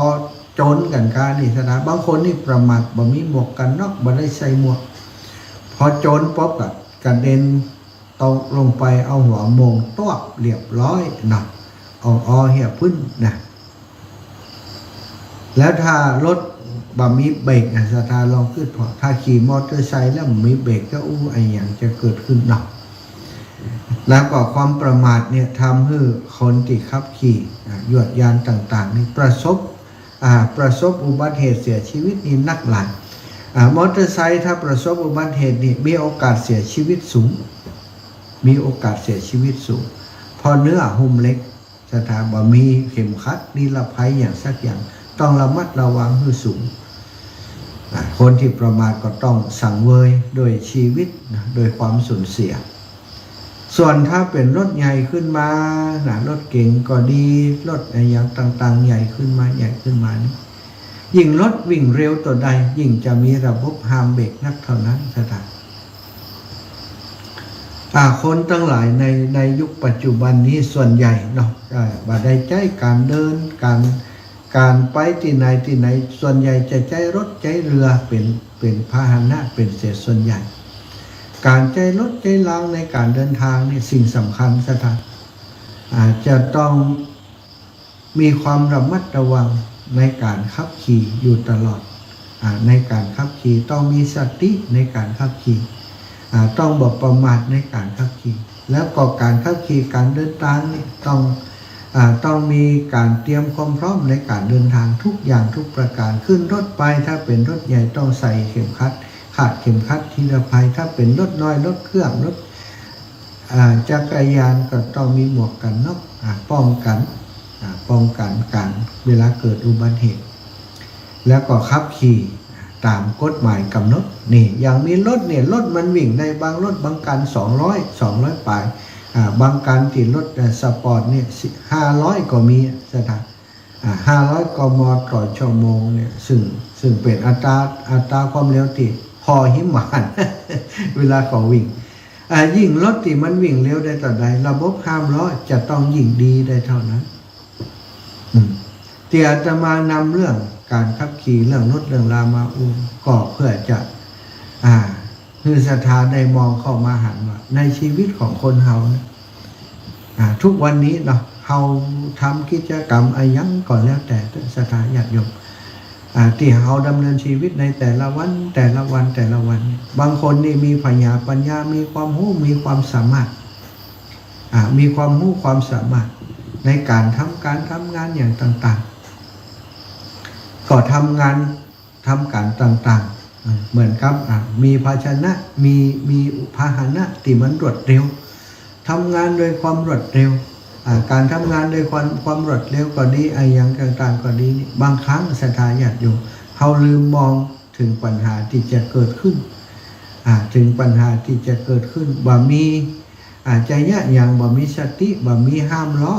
ของกิจกรรมที่ทำนั้นแม้กระทั่งการกิจกรรมในชีวิตประจำวันของเราทุกวันที่เราทำกันอยู่ชีวิตที่เราดำเนินไปต่างๆนี่ส่วนใหญ่เนาะศรัทธาญาติโยมเราทำงานก็ดีอย่างก็ดีในชีวิตประจำวันนี้อาจจะมีเป็นเรียกว่าขาดสติในการทำกิจกรรมต่างๆได้ทำอย่างได้หันอย่างเนาะได้หันอย่างตั้งหูก็ดีได้ยินอย่างได้หันอย่างทั้งตาก็ดีได้ยินอย่างทั้งหูก็ดีต้องการสิ่งนั้นก็จะเอาทันทีชอบสิ่งนั้นก็จะเอาทันทีจะต้องได้ทันทีเนี่ยนะครับสิ่งเหล่านี้เนี่ยถ้าเราทำอย่างนั้นบางครั้งบางทีสิ่งที่เราทำนี้อาจจะทำให้เราเกิดปัญหาในภายหลังได้อย่างเช่นได้ยินเปิ่นว่ายังเปิ่นว่ายังไปลักได้ยินใจหรือว่าได้ยินต่อหน้าก็ได้โดนตำนี้โดนเจ้านายตำนี้โดนเจ้านายตำนี้ฟังแล้วก็บอกพอใจฟังแล้วก็โคตรก็เกลียดเถียงมาขึ้นเสียงกับเจ้านายอันนี้นะสถานเปิ่นก็เปรียบเสมือนว่าคณะที่เรากำลังเดินทางอยู่นี่มีหลุมมีบ่อมีอย่างในระหว่างทางถ้าเราบ่รู้จักมองดูเหตุการณ์ตั้งหน้าหนทางก้มการใจความเร็วปกติ120 ก็120สุดปิดไปเจอทางก้มตั้งเป็นหลุมเป็นบ่อได้เจอเขาที่คัดค้านเจอคนคัดขวางเจอคนบ่หันชอบบ่หันด้วยบ่หันต้วยในสิ่งที่เราทำแต่เรานี่เขาบ่ฟังสมมุติว่าตั้งเป็นหลุมเป็นบ่อเขาบ่ฟังเนี่ยขับเร็วอยู่ปกติขับเร็วอยู่เหมือนเดิมศรัทธาว่าอย่างจะเกิดขึ้นเนาะความปรารถนาดีบางสิ่งบางอย่างเนี่ยถ้าเขาบ่มีห้ามล้อเหี่ยวข้องศรัทธามันก็จะเกิดปัญหาในภายหลังได้ความคิดดีอย่างต่างๆเนี่ยบางครั้งบางทีเนี่ยมันอาจจะบัดใจเวลาของมันบัดใจกาละของมันถ้าเขาทำไปแล้วมีคนห้ามคนปรามปอบแม่ห้ามปรามกาหยาดพี่น้องเป็นว่าบัดใจเตือนนะบัดดีนะบัดถูกนะถ้าเขาพิจารณาว่าควรจะผ่อนหนักแทนที่จะทำวันนี้กับผ่อนลงมาก่อยทำวันอื่นก็ได้คิดดีๆคิดให้รอบด้านเขาก็เอามาพิจารณาเหมือนกับว่าเขาเดินทางโดยยานอย่างนี้ถ้าเขามีสายตาตีกว้างไกลมองไปตั้งหน้ามองมาตั้งหลังอย่างรถเนี่ยสถานระบบความปลอดภัยเนี่ยไม่ใช่การระบบเบรกอย่างเดียวนะมันมีระบบอย่างกระจกส่องหลังนี่ขับรถไปเนี่ยจะดุม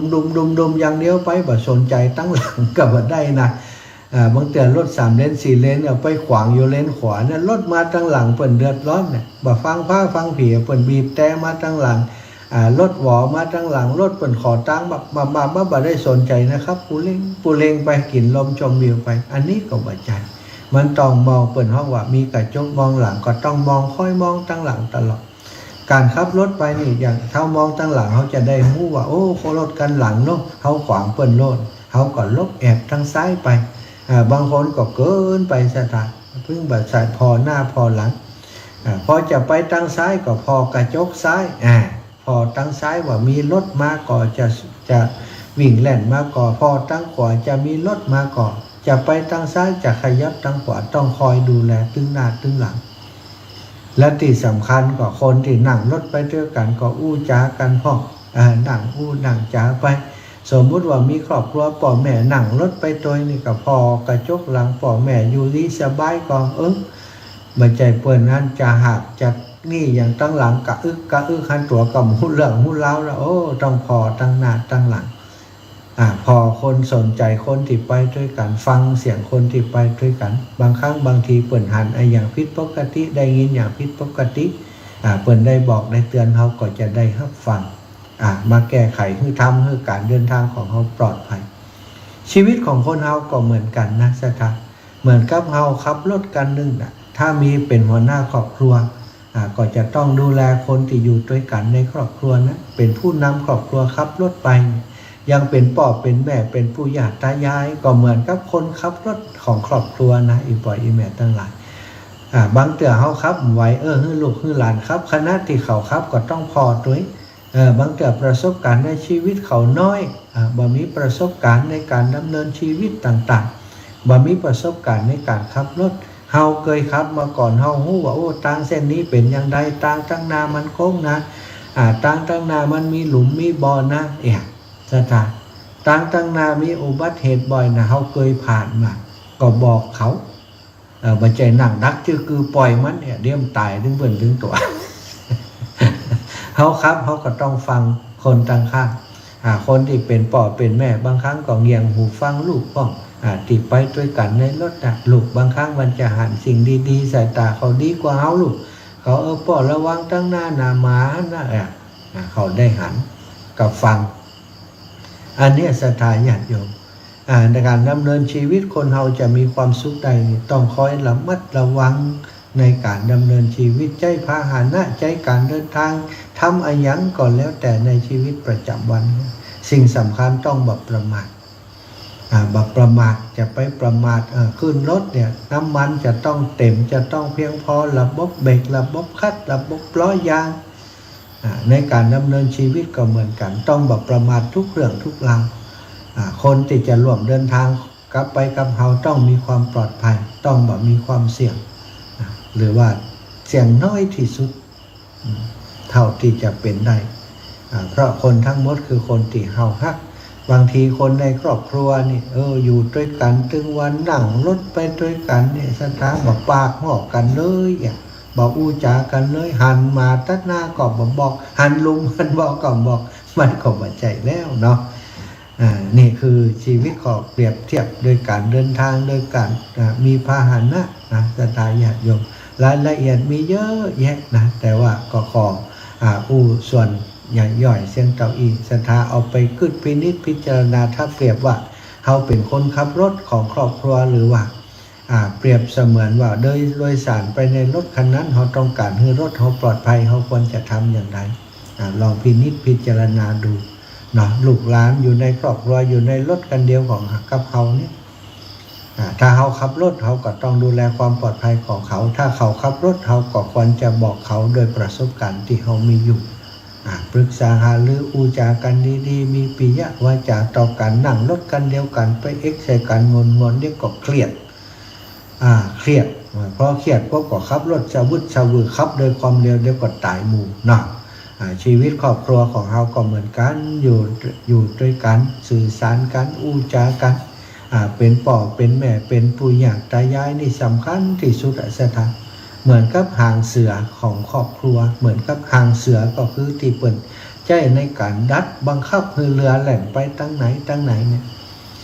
คอยมีหางเสือคนที่บังคับหางเสือเก่งก็จะทำให้เรือแล่นไปในทิศทางที่ถูกต้องเรือชีวิตของครอบครัวจะแล่นไปถูกบัดถูกอยู่ที่คนถือหางเสือคือพ่อคือแม่คือคนที่มีความรู้มีประสบการณ์มาก่อนปัญหาบางสิ่งบางอย่างบางประการลูกหลานบ่เคยฮู้บ่เคยเผชิญมาแต่เฮาฮู้อย่างล่วงหน้าอย่างคนเนี่ยทำไมพ่อแม่ปู่ย่าตายายบ่อยากให้หลานไปติดยุกติดยาอย่างก็เพราะหันว่าคนติดยุกติดยานั้นมันเสียหายไปหมดก็ต้องคอยบอกคอยกล่าวให้ลูกให้หลานเขาระมัดระวังไปเพิกเฉยเป็นเรื่องเล่าของเขาบ่หาทางกระจัดการแก้ไขสุดท้ายปัญหาก็มาอยู่ในครอบครัวเนาะลูกหลานโดนจับโดนยับกาลูกหลานติดยาติดยุกติดยามากาสุดท้ายก็นอนมารับถึงเปิ่นถึงตัวแต่ก่อนจะเกิดเหตุการณ์อย่างนั้นในฐานะที่อยู่ในรถคันเดียวกันหันเหตุการณ์หันอันยังที่บดีก็ต้องมาบอกมาตักมาเตือนมาดูแลซึ่งกันและกันเนาะเอาธรรมะของพระพุทธเจ้าเนี่ยศรัทธาญาติโยมที่ฟังจากครูบาอาจารย์ยกมามาจาเป็นอุทาหรณ์ให้กับลูกให้กับหลานให้เขาได้ฟังเนาะเอาละวันนี้นะก็จะขออนุญาตถึงกิจกรรมเมื่อวันที่ผ่านมานะวันที่9ที่ผ่านมาก็คือที่เรามีกิจกรรมมา กรวะเคารพศพพระเดชพระคุณหลวงปู่พระราชธรรมาลังการอดีตเจ้าอาวาสวัดบุญญาวัดวิหารที่ปรึกษาอดีตที่ปรึกษาเจ้าคณะภาค 6อดีตหลายตำแหน่งเจ้าคณะจังหวัดลำปางผู้ก่อตั้งวิทยาลัยสงฆ์นครลำปางผู้ได้รับอนุญาตเปิดโรงเรียนวิสุทธิวิทยากรหลายตำแหน่งทุกตำแหน่งที่หลวงปู่ทำล้วนแต่มีคุณูปการต่อการศึกษาของคณะสงฆ์โดยเฉพาะจังหวัดลำปางสถานหลวงปู่ได้ถึงการมรณภาพไปครูบาอาจารย์ขึ้นสีขาวก็ได้หันว่าหลวงปู่เนี่ยมีคุณูปการต่อพระสงฆ์ต่อพระภิกษุสงฆ์องค์สามเณรต่อศรัทธาญาติโยมต่อพระพุทธศาสนาโดยเฉพาะเรื่องการเผยแผ่พระพุทธศาสนาหลวงปู่ก็ถือว่าเป็นผู้ที่ให้การส่งเสริมสถานีวิทยุวิทยาลัยสงฆ์มาโดยตลอดท่านอาจารย์ใหญ่ผอ.ของเฮาท่านพระครูอภิวัฒนวิกรมก็เลยได้นัดหมายแจ้งข่าวครูบาอาจารย์ขึ้นสีขาวมาร่วมกิจกรรมกรวะเคารพศพหลวงปู่ในวันที่ผ่านมาวันที่ 9 เดือนตุลาได้นัดหมายกันมาที่วัดบรรพตสถิตเพื่อจะฉันภัตตาหารเพลรวมกันที่นี่ก่อนแล้วก็เคลื่อนขบวนไปที่วัดบุญญาวัดวิหารซึ่งในวันที่ผ่านมาอาตมาภาพและครูบาอาจารย์ท่านพระครูท่านอาจารย์พระมหานพดลสุวรรณเมธีในฐานะของเจ้าของสถานที่ติดใจรับรองดูแลครูบาอาจารย์และศรัทธาญาติโยมในวันที่ผ่านมาเนาะก็มีหลายสิ่งหลายอย่างที่รู้สึกว่ายังขาดตกบกพร่องในเรื่องของสถานที่แต่ว่านี่เนื่องจากเหตุการณ์มันฝนตกสถานทีแรกถ้าฝนบัดตกก็สามารถตั้งโต๊ะตั้งเก้าอี้อย่างตั้งนอกถนนได้หมดแล้วก็การจราจรการจอดรถจอดรานี่อาตมาที่วัดนี้เฮาบ่มีเจ้าหน้าที่บ่มีพปลบ่มีฝ่ายที่ดำเนินการดังนี้แล้วอาตมาและท่านอาจารย์ก็บ่คิดว่าเรื่องการจอดรถมันจะมีปัญหาคนที่มาจอดก็มีสถานที่จอดรถอยู่หลายที่หลายแห่งแต่เปิ้นก็ไข่เอามาจอดไกลที่อันจัดกิจกรรมนะบอกขยับน้อยก็ได้ย้ายน้อยคนขับรถไปอยู่ไหนบ่ฮู้เหียบ่ได้ยินเหียก็เลยกลายเป็นว่าอันสถานที่ใกล้ๆที่บริเวณที่ฉันอาหารที่กินข้าวกินปลากันเนี่ยเต็มไปด้วยรถเหมือนกันทั้งที่ติดจอดตั้งบนก็มีอย่างก็มีแต่ทีนี้มันแบบมีคนจัดการตรงนั้นเนาะก็ถือว่าเป็นความบกพร่องส่วนหนึ่งเนาะของอาตมาที่ดูแลตรงนี้แต่ก็ยังว่านะบ่มีเครื่องมือบ่มีมือมีไม้ที่จะช่วยบอกนะประกาศที่วิทยาที่เสียงนะเสียงประชาสัมพันธ์ที่ลำโพงของวัดที่มีอยู่นี่ก็บอกเปิดก็บางผ่องก็ขยับบางผ่องก็ขยับบางคนมาที่หลังก็ลำบากเข้ามาได้ก็มีนะก็ว่างส่วนใหญ่แล้วก็ต้องการเอารถมาจอดนะถ้าตีอันเปิดทำกิจกรรมนี่ไปจอดไก่ก็ขี้ข้านเดินแต่บางทีก็คนเฒ่าเปิดมาได้รถมันก็จำเป็นได้เนาะศรัทธาญาติโยมแต่ก็ถือว่าโอเคเนาะมันทุกคนก็ได้มาจอดรถกันทั้งหมดก็ถือว่าแล้วไปแล้วก็อีกอย่างหนึ่งที่ฝนตกมันก็เป็นปัญหาบ่สามารถจะตั้งเก้าอี้ตั้งนอกได้เพราะมาตั้งในบางคนก็ได้นั่งบางคนก็บ่ได้นั่งเก้าอี้ก็บ่พอโดยบางผ่องก็ยืนสุดปิดนี่อาตมาจริงๆแล้วก็หาเก้าอี้มาเพิ่มแหม200ตัวนะสถานซื้อเพิ่มมาแหม200ตัวที่มีอยู่ก็ประมาณ300ก็เก้าอี้ก็ได้เอามาไว้ส่วนหนึ่งแต่ว่าตอนที่บักกึดว่าคนเปิดจะมานักขนาดนี้กับสถานคนตะวันนี้ประมาณเกือบ300คนก็เลยปัญหาเรื่องที่นั่งกำปอ ที่นั่งที่เก้าอี้กำปอแต่ก็ยังดีการมีในโบสถ์ในวิหารที่ครูบาอาจารย์เข้าไปนั่งได้แล้วก็ศาลาที่หน้ากุฏิอาตมาก็มีคนไปนั่งไปกินข้าวกินปลาที่ปุ่นก็มีก็อำนวยความสะดวกได้เท่าที่ศรัทธาได้มาหันเนาะอย่างใดก็ตามถ้าสิ่งใดมันขาดตกบกพร่องไปการจนรับขับสู่ดูแลบ่ดิบบ่ดีอย่างใดเนาะคงมีหลายคนที่มาแล้วบ่ได้กินข้าวดีใช่ครับอีหนังก่อนแล้วไปเถอะอาหารลงทานเป็นก็มีจัดนัก แต่ส่วนใหญ่หมู่เฮาก็ห่อเข้าไปเนาะ บางคนบ่ได้กินลงทานสักกำนะมาถึงขวายหนังเตห่อเข้าอยุธยากินคนเดียวด้วยกันเป็นหมู่เป็นจุ่มหั่นน่ะก็ได้อิ่มกันไปเหี่ยลงทานก็เลยบ่ได้กินก็เปิ้นสักกำลงทานแต่ว่านี้ก็ถือว่าเหลือดูแลกันจนเหลือจากญาติโยมตั้งเชียงใหม่ก็มีหลายท่านเนาะโยมแม่อามุลวันเล้ากุลนี่สันทรายเชียงใหม่พี่น้องบ้านบัวข้างสันกำแพงก็เอาหงตาลมานะบัวข้างสันกำแพงตั้งดอยสะเก็ดสันกำแพงดอยหล่อจอมต้องดอยหล่อสันป่าตองหลายตีหลายแห่งก็เอาลงทานมาโดย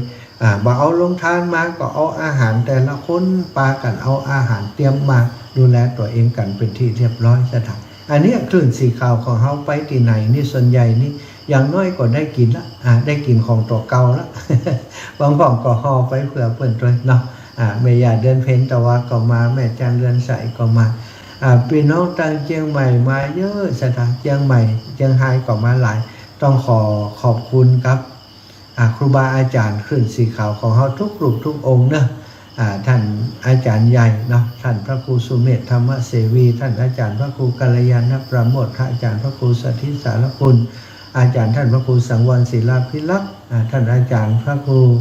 ท่านอาจารย์วรรณชัยอาจารย์เริ่มอาจารย์หลายลูกหลายองค์สถาท่านอาจารย์วันใหม่ตุปีอ้วนเนี่ยตุลุงยองของเฮานี่ฝั่งเชียงใหม่นี่มาเป็นเกือบจะ20แล้วก็ตั้งเวียงป่าเป้าแห่งเวียงป่าเป้านำโดยท่านหลวงปู่พระครูปฏิภาณธรรมทินท่านอาจารย์มหาสาวแก้วครูบา40,000หลวงป่อท่านพระครูนิวิตศิลสังวรเจ้าคณะอำเภอเวียงป่าเป้าวัดท่างต่ำพระเดชพระคุณหลวงป่อก็เมตตามาท่านอาจารย์ท่านพระครูวัดเปมารามเนาะก็มาเวียงป่าเป้านี่มานักแต่ว่านี่นะประมาณ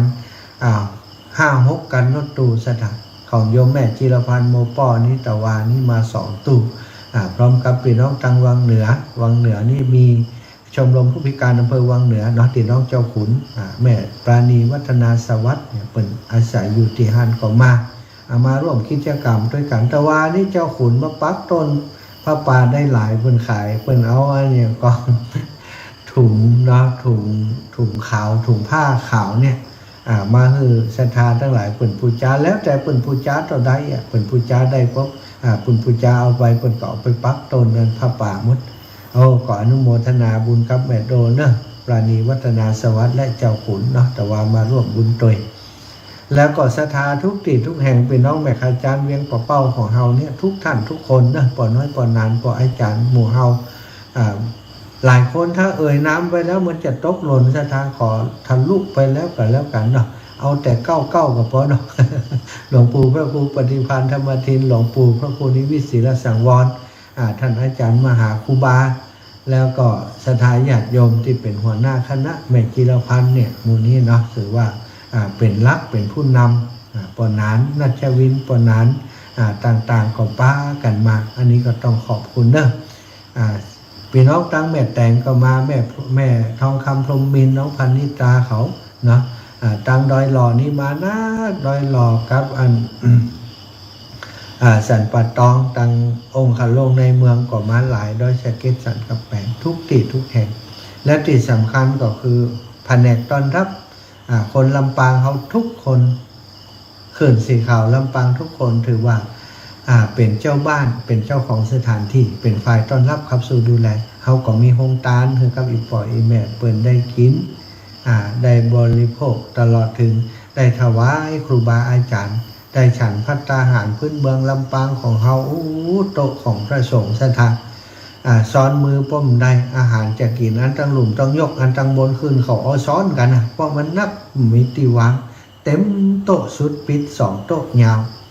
อันนี้ก็คือน้ำจิตน้ำใจไมตรีที่เขามีต่อกันเอาอาหารมาสมทบมาร่วมบุญกันแต่กี้ก็ถึงลำปางเนาะตั้งตอน 19 นาฬิกาถึง 3 นาฬิกาขอบคุณเปิ่นไปยาวเหยียดละเพราะมันเป็นสิ่งที่จะต้องต้องเอ่ยถึงต้องขอบคุณเปิ่นอันนี้ก็คือสิ่งที่คลื่นสีขาวเขามีคือกันซะทางความสมัครสมานสามัคคีที่เขามีต่อกันพี่น้องเมืองฝางอาจจะไกลไปสักน้อยเนาะแต่ว่าเพิ่นก็ฝากปัจจัยฝากสตางค์มาให้มาหอมร่วมบุญในงานครั้งนี้หลายท่านหลายคน โยมแม่จงดีเชื้อกันทายอีแม่ก็โอนสตังค์มาอยู่ต่างประเทศก็บ่ได้ละได้ลืมนะอีแม่หอมมา500ก่อนนะสถานพี่น้องต่างเมืองฝางอีแม่บาอยู่นี่ก็อิดใจนะแกถ้าอีแม่อยู่นี่เพิ่นจะประกาศใน Facebook เพิ่นหลักสถานต่างเมืองฝางก็จะโอนปัจจัยพันอีแม่แล้วก็จะมาตู้2ตู้พุ่นนะถ้าโยมแม่เพิ่นอยู่แต่เพิ่นบ่อยู่เนาะทางพี่น้องทางห้วยงูในก็ได้ฝากปัจจัยมาสนับสนุนกลุ่มบุญต้องขออนุโมทนาขอบคุณกับทุกสะพานบุญนะที่เราได้ร่วมด้วยช่วยกันได้ช่วยเหลือเติมกันในครั้งนี้เนาะก็บัลลืมกันทุกครั้งมีการมีงานเนาะเขาขอร่วมด้วยช่วยกันช่วยเหลือกันมาตลอดเนาะอาตมาภาพก็ต้องขอบคุณทุกคณะนะทุกคณะทุกสะพานบุญทุกสายบุญที่เขาปากันมาเนาะก็หันกันบางครั้งบางทีก็บ่ได้ตักกันเพราะคนมันนักมันหลายอาตมาก็ปกตินั่นนะศรัทธาเคยหันโจโลไปโจโลมาเนื่องจากว่าต้องคอยอำนวยการเรื่องนั้นเรื่องนี้เนี่ยอันนั้นเดี๋ยวครูบาอาจารย์เพิ่นจะเอาอันนั้นอันนี้ก็โหลดไปโหลดมาบางครั้งศรัทธาอาจจะตักจะถามอาตมาก็อาจจะบ่ได้ยินเนอะถ้าตักถามแล้วบ่ได้ยินบ่ได้ปักบ่ได้อู้จาบ่ได้บอกบ่ได้ทักทายกับศรัทธา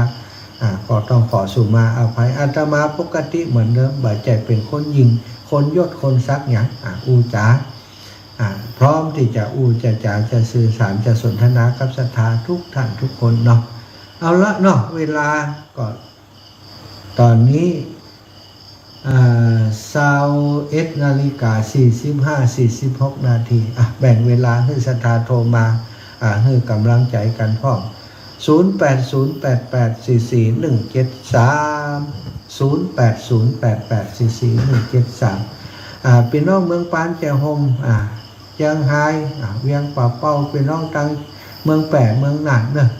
ทุกสถานีขอบคุณสถานีวิทยุทุกสถานีที่รับสัญญาณออกอากาศอยู่ในขณะนี้ถ้าบ่มีท่านศรัทธาก็บ่ได้ฟังอาตมาก็บ่ได้อู้เนาะขอบคุณทุกท่านทุกคนคือท่านทั้งหลายที่เป็น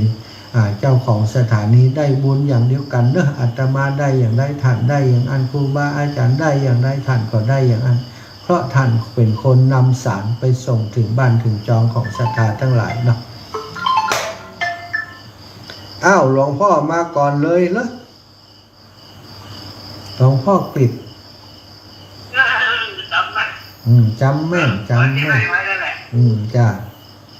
แหละเพราะว่ามันสัญญาตรงนี้ไม่ค่อยดีมันมีคนอยู่คอสาธุหลวงพ่อตรงนี้ผมอยู่นี่ไม่ค่อยดีเท่าไหร่ถ้าดีเนี่ยมุมชมมุมดี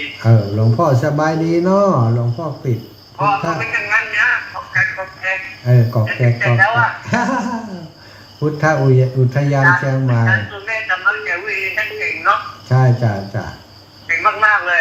เขาฟังแกพูดดีน่ะจ้าโอเคท่านดีใช่ท่านเป็นนักวิชาการเวลาฟังมันไม่ค่อยดีผมบิณฑบาตหมายจากผมทั้งวันครึ่งวันแล้วสาธุขอบคุณพ่อครับหลวงพ่อครับสายนี้แม่แสงทองบ้านปังไม่สาเจ้าสมุนยังเมื่อดอกคำใจนะเจ้าฟังจากสถานียังทั้งสถานีคนรักพะเยาเจ้าคนรักพะเยาแม่ฮักพะเยาก็ฮักพะเยาคนพะเยาถ้าฮักพะเยามาฮักลำปางก็ได้เนอะฮักสองลำปางมาอย่างเดียวกันนะเจ้าสาธุขอบคุณนะแม่เนอะกำลังใจในเจ้าเลยบุญฮักษาโยมแม่พะเยามาแล้ววังเหนือมากำนี่ตันเปิ่นละเนาะฮะกินตันเจ้าฟังอยู่เนอะฟังอยู่เจ้าจะกินเลยเนาะสาธุฟังจากไหนบอกเพิ่นจิมฟังกับพี่เจ้าแม่ขจารเรดิโอเนาะเจ้าสาธุขอบคุณแม่ขจารโมเดิร์นและแม่เรือนแสนต่อ5901จากที่ไหนเจ้าผู้ค้าเนื้อไผ่เอ่ยคำเต้ไม่เอาผู้ค้าเนื้อเจ้าผู้ค้าเนื้อไผ่นี่แม่อ้อเจ้าแม่อ้อกะอ้อมได้นี่กะอ้อนี่กะเจ้า ภูเขาเหนือสันกำแพงเนาะก็ว่าดอยสะเก็ด ยัง นี่ ไม่เจ้า ดอยสะเก็ดก็สันกำแพง สันกำแพงเจ้า โอ้สันกำแพงป้ากันได้ยัง มาได้ปะเจ้า โอ้ยังป้า ยังป้าก็มาเอวหากันนี้ มันมีเจ้าหมูเจ้า โอ้เสาะเจ้าหมูหากันมีเจ้าหมูใหญ่บ้านเลย สาธุขอบคุณที่แม่นะอูเล่นได้ฟังไปเนอะสาธุสาธุ เป็นสาเจ้า บุญรักษาแม่อเจริญปอนแม่ลาอ่อนของเปา จ้า โอ้คิดถึงอีแม่นี่นึกว่าลืมลูกเบาแล้ว อย่าลืมนะแต่เจ้าเห็นแม่กับพลอยอันนั้นน่ะอันนั้นมา แม่ละพระอ่อนไผ่ โตโอ้ เป็นตกแหละเอามาหอนขนม โอ้เจ้าแม่ออกว่าสารได้ไปพุ่นได้จะแวะไปหาเนอะกึดเติงหาแม่เนอะ เจ้า อดทนเอาปัญหาบางอย่างหู้ข่าวแล้วก็สบายใจแต่ว่าเดี๋ยวก็หาวิธีแก้ไขเอาเนาะ เราสบายใจแต่แล้วเรียกเป็นผีแม่ไปเลยล่ะ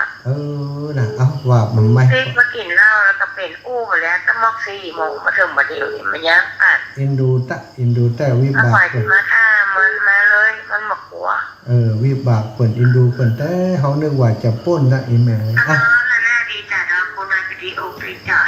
นะ พอมากินเลี้ยงลูกนั่นแหละไปกิน โอ้ มันปวดที่มันว่ามันอกแล้วมันปวดแขนปวดแขนมันกินแล้วมันแข็ง เดี๋ยวก่อยอู้กันเดี๋ยวจะเอาอันนี้ไปช่วยนะสาธุบุญรักษาอีแม่เจริญปอนแม่บ้านใหม่วังมน ไม่สาเจ้าท่านอาจารย์ ว่าได้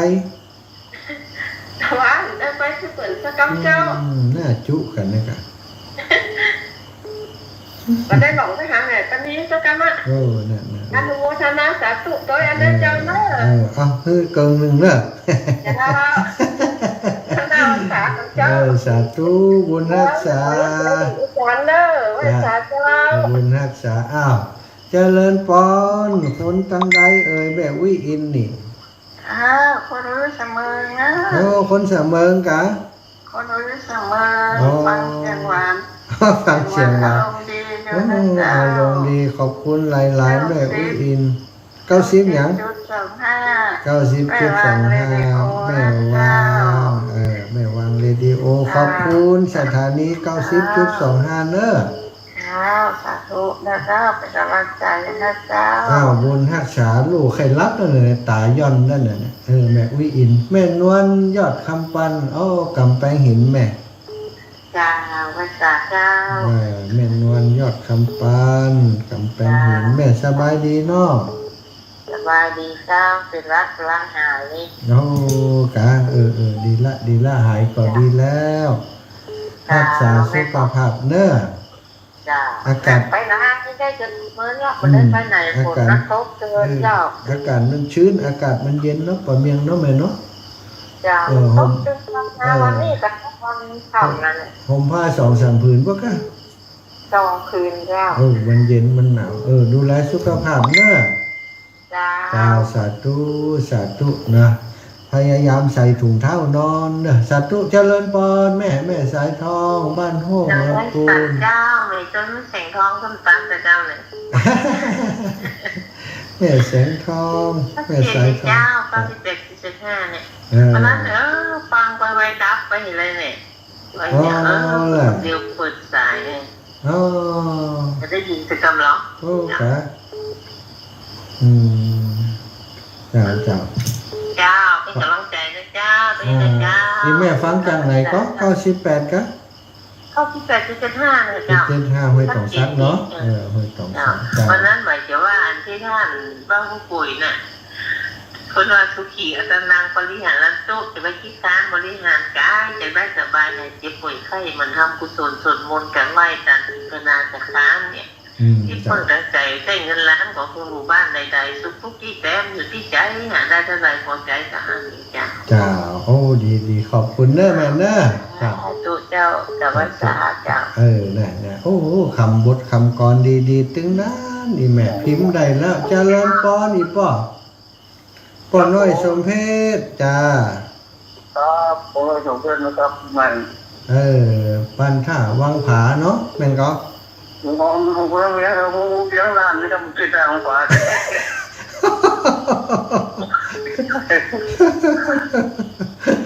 อยู่ตาวังผาอยู่ติ๊กนี่ ใช่ว่าบ้านผมอยู่พูดลุง เดี๋ยวแกเห็นก็พิมพ์ผิด แก้วนี่นะครับ โอ้ตำบลฝ่ายแก้วกะโอ้ ครับตำบลไฟแก้วมือเลี้ยงนะ ผู้เวียงเนาะเดี๋ยวจะแก้เห็นก็ก่อนนี่ผิดมือนั่นนี่สัตว์ตู้ขอบคุณนั่นแน่มาแก้สักเตียนสัตว์ตู้ขอบคุณปอนะแกงอีปอจริงเนาะอย่า ว่าผม สัตว์ตู้จะเอาเปิดไปอยู่ตาวังผามไปติ๊กเจริญปอนแม่สายพินกัลยามาแล้วคนงามบ้านตรงสั้น เจ้ากะไว้จ่าเจ้าเราทำมาหาบ้านเนอ กินข้าวสลัมได้นี่ กันนั่นแม่บ้านคนให้เรากินจ้าเราไม่หวานนิดหน่อยจะได้เยอะสักแดงแล้วอ่ะ ถ้ามันกินไปกินตรงโปงที่22เนอะ เจ้าไปจ้าตรงปง จะปลาไปซอตรงโปงกันนะแล้วตรงปงกินด้วย ตรงโปงกินดอนแก้วกินนี่หรอเขาว่านะ น่าเจ้า เจ้า เจ้ากะไว้จ่าไม่เจ้า สาธุบุญรักษาโยมแม่เนาะสาธุเจริญปอนปอนหนานประเสริฐหน้าน้อย ไว้สาครับหลวงพ่อเจ้าที่ต่างนครนี่นะครับ มาแล้วอีปอนี่ เป็นเสียงน้องเดี๋ยวดีใจมันนั่งใจเราจะขับไป